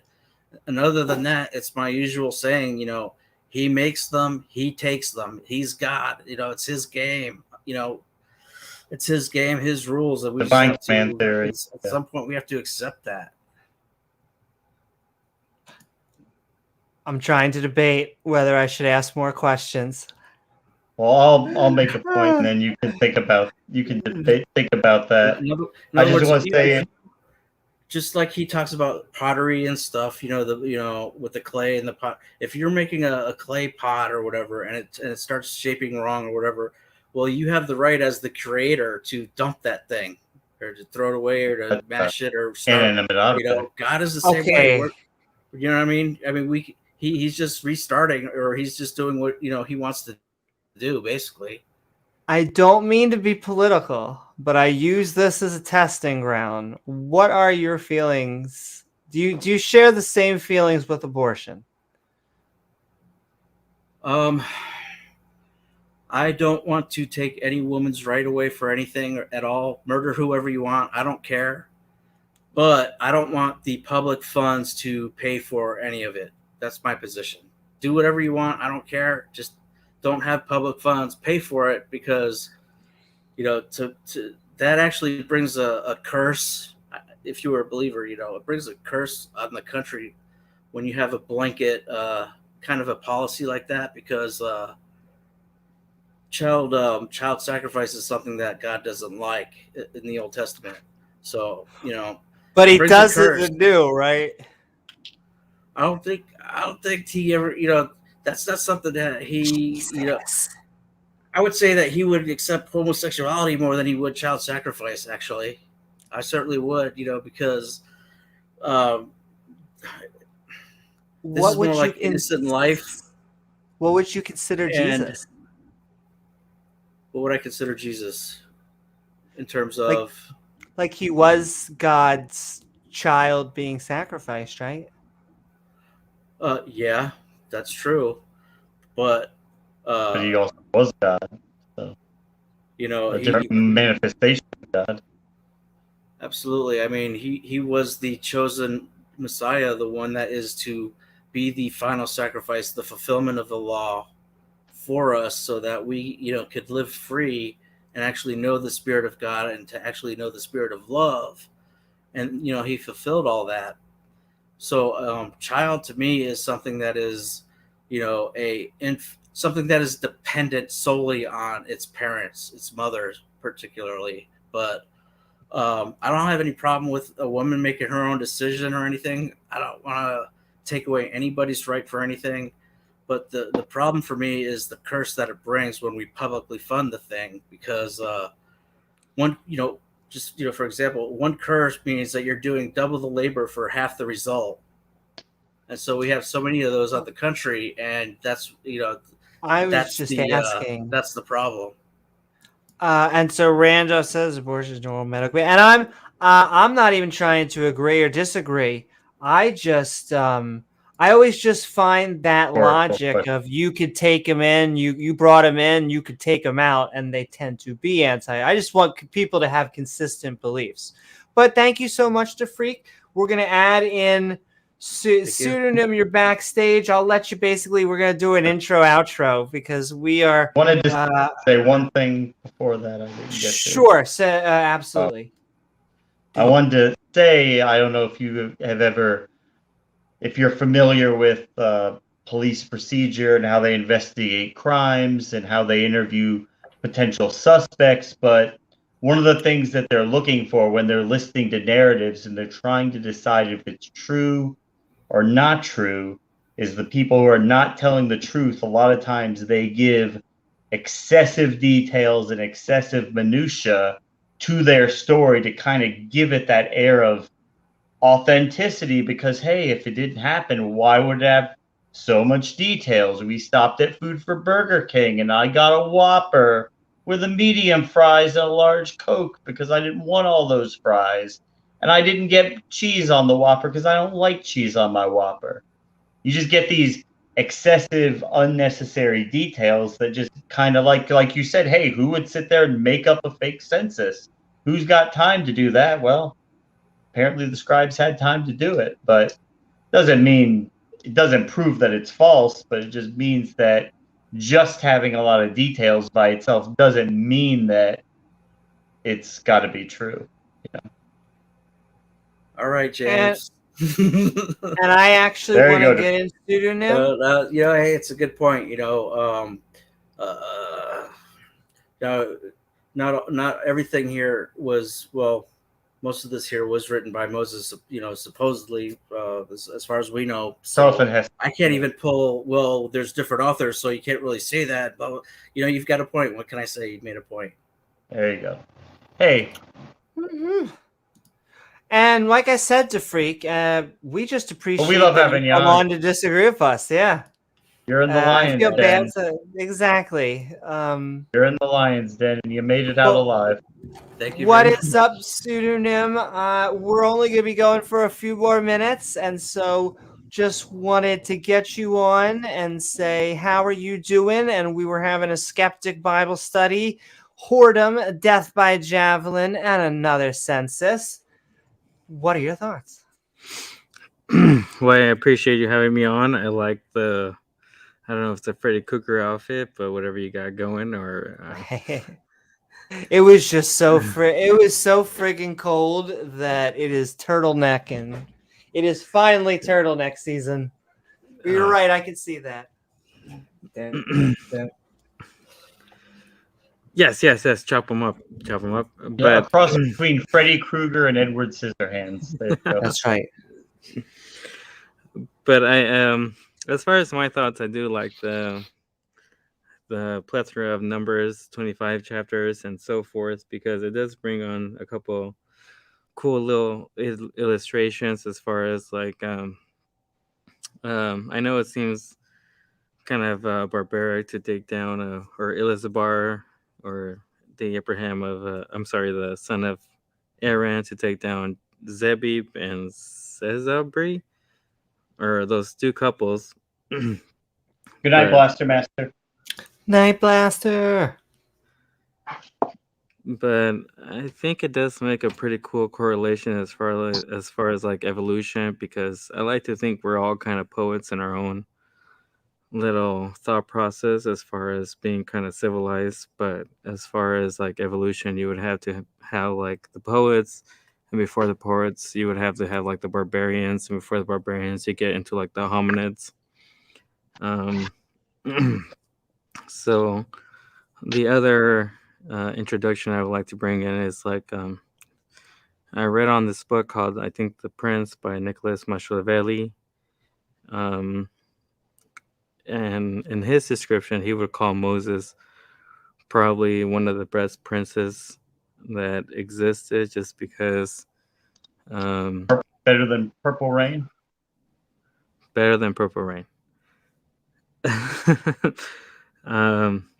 Mainly because he took it upon himself to make that distinguishment of how you can convince a certain amount of people to agree on a certain type of principles. So, for example, if we take on an evolutionary aspect, we would believe that we're all kind of hominids, or animals, and then from there on Yeah. we became barbarians, I guess you can say. Survival of the fittest. But that's where I like to take on that we're all kind of poets in our own way, where we're not all barbaric. We still kind of strive, or we obligate to a certain amount of principles or rules or laws that exist. And it's insane that it's survival of the fittest, but we don't mean that to mean that we can do whatever we want, as far as like for We don't example, practice eugenics. You mean like we don't kill people who couldn't survive on their own. right? We're not like an animal who might distinguish another animal to be a weakling and pretty much kill them because we can assume that their survival rate is lower than ours. So They're going to be a drag on the population. They'll consume more resources than they'll produce.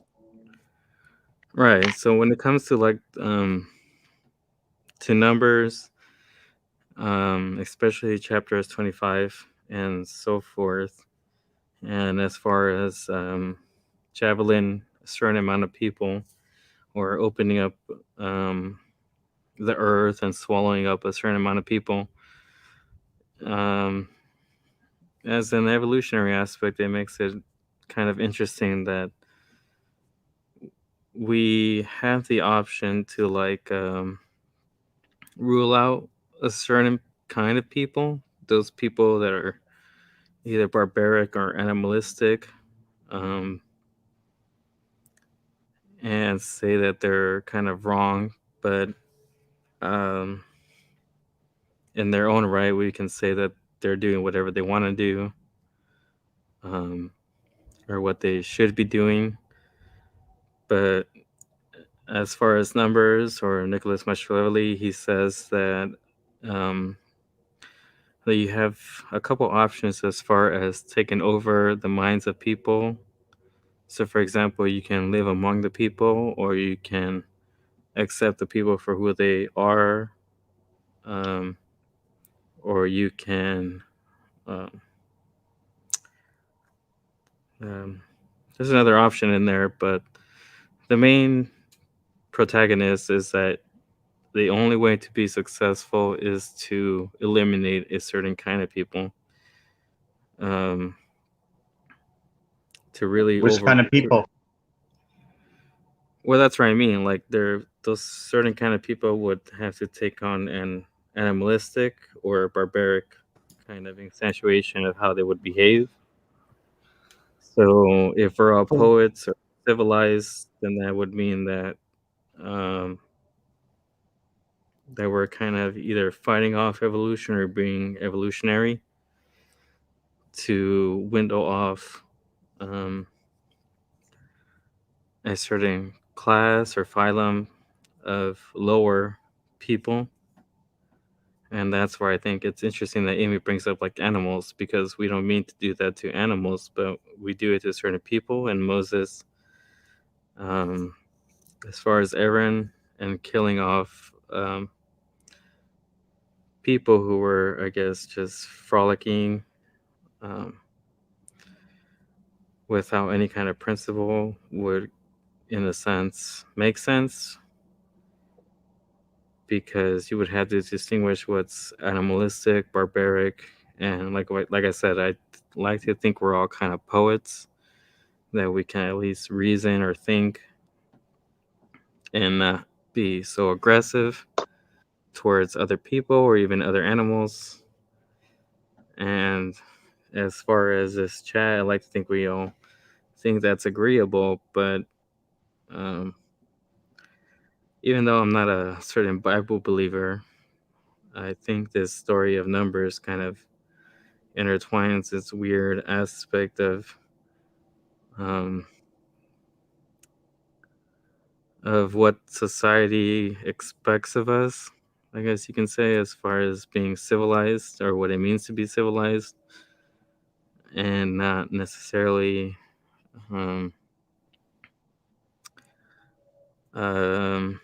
thinking that killing an uncivilized sect is judgmental, even though we can say that it might be unjustified.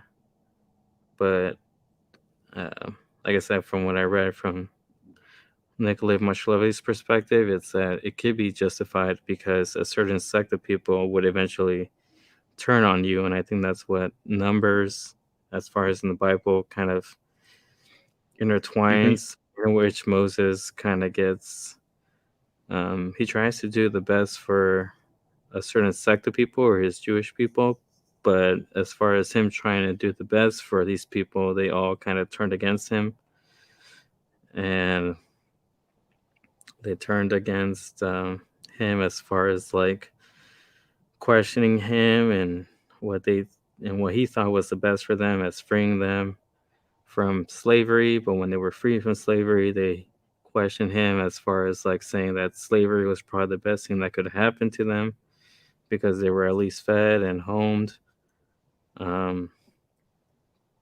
But when they were free, they were without food and without home, without sanctuary from their slave owners. We're getting to my quail story. Right. So he gave them the quails as food. Then when he gave them quails and food and meat, they were upset eventually because now they didn't have water. So he brought up the fountains. Like, and he killed them. And he killed him. Right. And I mean, starving to death would be the better alternative. I don't know what it means.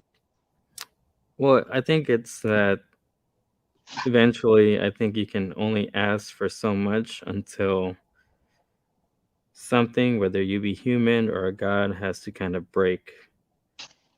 Or even like in a relationship, like if you have someone in a relationship and they ask for so much and you can only give so much to where it's not your fault at a certain point, then you can either break, live on with kind of a regret, or stick with the relationship. God let him out into but he let him out into the desert where there was no food. Humans can't live without food. I mean, he's not really asking for a lot, just not to starve to death. I don't know. Yeah, but I think that's what I mean. Like, if we're all poets, we can all at least have, hopefully, that assertion that we can even grow our own food as far as like plants. And that's where I said Amy brought on the whole animalistic or the previous viewer where you can be a vegetarian. But I think we relied on like too much on certain things, like even meat, or like if you're a socialist, you can rely on things that are free, which is like, I guess the murder of animals is free, to rely on eating quails or eating something that you don't rely on or have to work towards. And so when Moses brought on those 8 plagues of sickness and death to kind of single out a certain sect of people that would eventually separate them from barbarians, or separate them before the barbarians that were able to follow commands to like evolutionary apes or the ape family. For me, it's just interesting that we, even as an evolutionary aspect, survival of the fittest, that we kind of weeded out a certain sect of people, to not call them people, call them animalistic, barbaric, but we're still kind of animals, but we still have the barbarians. Just to, because the barbarians were just the pagan Germanic tribes. They were what the Christians called the pagan people before they conquered them. Different people, different, yeah. And it's just, it just seems like this God is evil. And it seems like he is using his people to go out and do evil. And then when we ask why he does that, they're generally like, for his glory, because he can do it. And it's just, I don't understand. I don't know if he's like trying to say the ends justify the means, or It sounded like he was saying it was close to an evolutionary argument, that it was basically like, well, you got to survive. It's a tough world, and this couple didn't. I mean, that led to disastrous consequences even in the past 100 years, where one group of people decides another group is not fit to live. And, got summoned by Satan for a second. And we decide to take that into our own hands and kind of engineer evolution. Like, hey, one group of people is the cause of all our problems. Wouldn't we all be better off if they weren't around anymore? And that's led to some very, very dark passages of human history. Yeah. Night Dazzle, I'll watch V-Witch. But not to invoke Godwin's law or anything, but it just sounds very similar. Yeah, I think it's very dark, but I think it takes on contemporary or more modern views, to where you can say that some women are deserving of children, or there's women out there that have had so many children eugenic. that maybe their children, the majority of their children, went on to welfare because they were allowed to procreate, and because they were allowed to procreate beyond their own means, that the children that they have are up for adoption. But yes, like I said, I am, Bo. That's something that we take on today, and it became political versus abortion or non-abortion, because there's women out there that procreate, but they procreate beyond their own means of being able to supply what they put out, I guess you can say. Pull yourself up by your bootstrap. And okay, guys, I think 5 minutes. I've been saying it, pulling us because we're having people join, but 5 more minutes, and we are going to outros. Amy needs a tiara. Indeed, she does. That's right. Well, Bo was asking just so Doorknob says, I need a tiara, and Bo wanted to know, am I a princess? And the answer is yes. Yes, I am. I'm a Disney princess. I'm now a Marvel superhero. I'm not a policeman. I'm a princess. Kindergarten Cop. This is good. Good movie. I miss Arnold Schwarzenegger. He's a good guy. Back when we used to thought that him getting elected was crazy. Once again, politics. Politics, yes. But I'm trying to think. Any last thoughts before you guys have your true last thoughts, where we all do for our outros, Pseudonym or Jafreak? Thank you guys for joining us, by the way. I guess my outro would be. And you don't have to. I was just going to say, any more thoughts? We're about to, but it's probably about that time. No, I'm not a Bible believer, but I do like this certain, I guess, lesson, even though I don't think that character of Moses existed, like an atheist would agree on, is the story still takes on this weird plethora of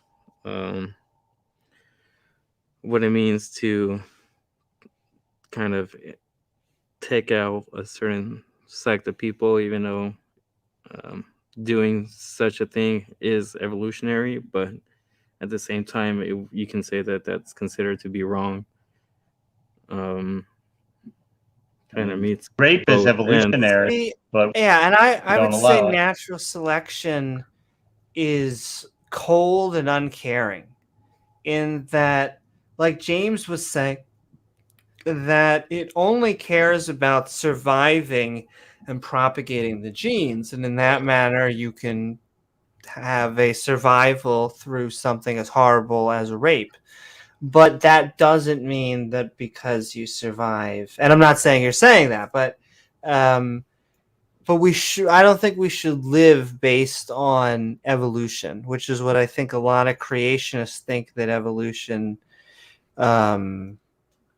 because nature is a bitch, nature is cruel, cute animals die in sand pits, and so we should actually work, in my opinion, to work on I hate to use humanistic because that's almost speciesist, but kind of like a secular morality that includes the well-being of all life. Yeah, I would say I think it's just a quick note. The people who reject Darwinism actually tend to cling to social Darwinism. I mean, they'll tell you Darwinism, no, it's wrong, but they demand absolute social Darwinism. As far as people must pull themselves up by their bootstraps. If you can't make it, then you die and you're out of the gene pool, and that's it. But God made us. Yeah. But that's where I think it's interesting, because as a naturalist, I don't think you can call that rape. I think we can call that procreation, just like a lion or a zebra or something mounts something else. But you still have a weird plethora of saying that is wrong without really explaining it. As far as a naturalistic aspect, you would have to take on a human aspect, even though you agree that you're animalistic, or even barbaric, to at least put forth that assumption. And we have conflicting. There's a conflict. It's no easy answer to it. But I agree with that. I can end it there. Woohoo! In fact, that is a fantastic time to end it. And it has been a great Skeptic Bible study. All of us joining out there on Whoredom, Death by Javelin, and another Census. But I think we are now going to move into our outros. I want to thank both of our guests for joining us. It has been fun.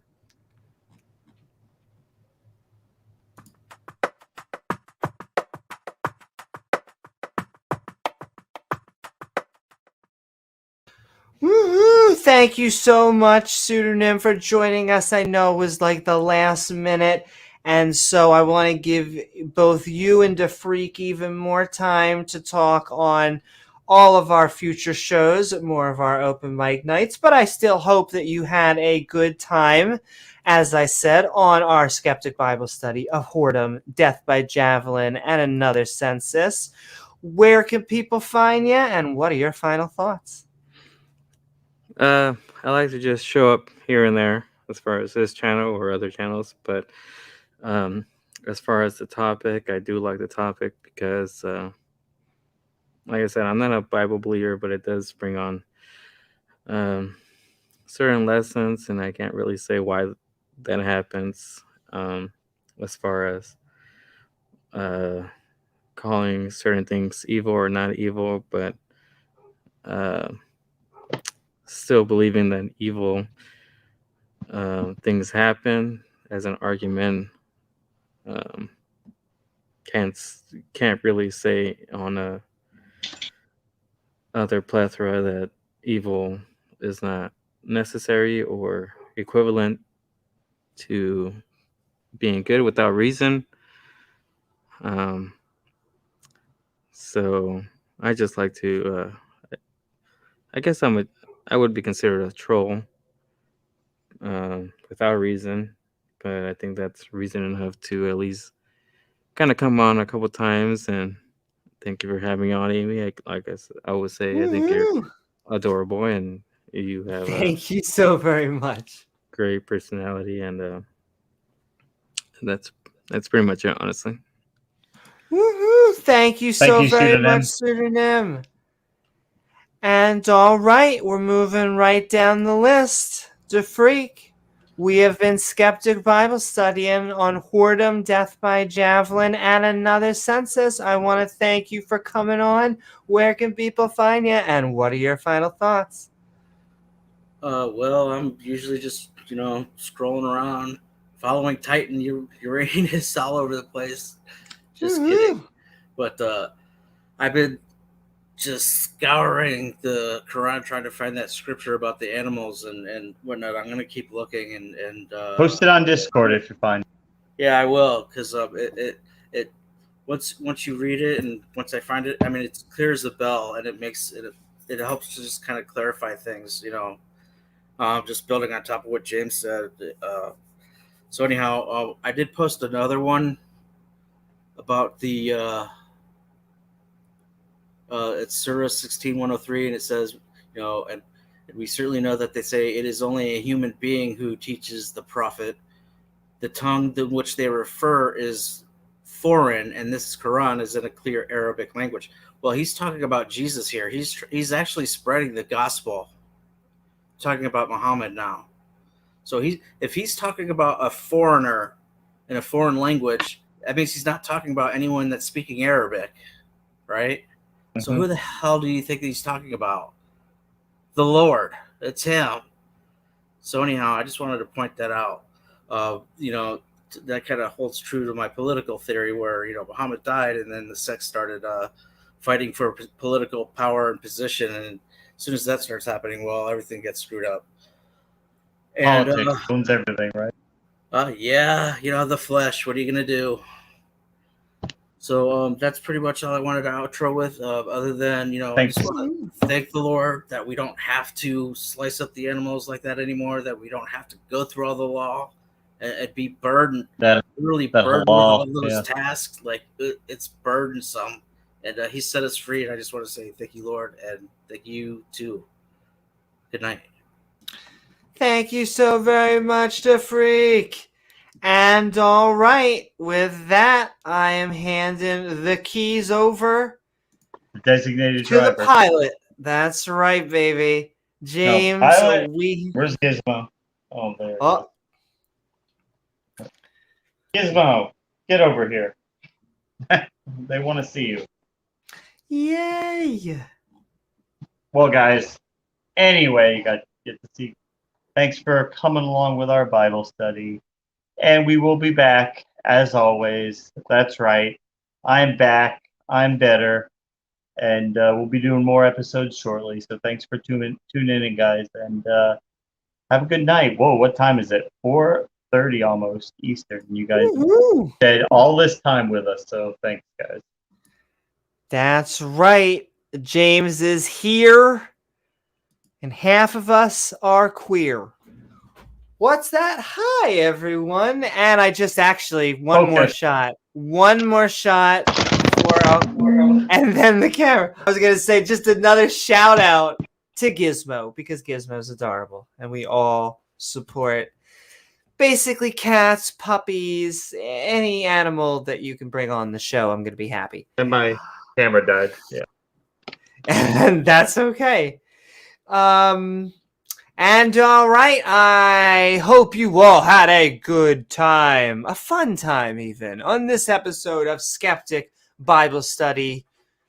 Whoredom, Death by, Javelin, and another Census, where tonight the Israelites committed whoredom with another tribe. Death, of course, followed. However, no one blames God for taking a lousy census and a sentence. I want to thank my co-host, James W., along with our guests, the Freak and Pseudonym. Also our mods, who make this stream so great, the lovely people in chat. The best mods. The best, some people are saying, and viewers like you. If you enjoyed the show, please don't forget to like, follow, or subscribe. Then hit that bell icon so you can be part of our live streams. And hey, maybe leave a comment after the video.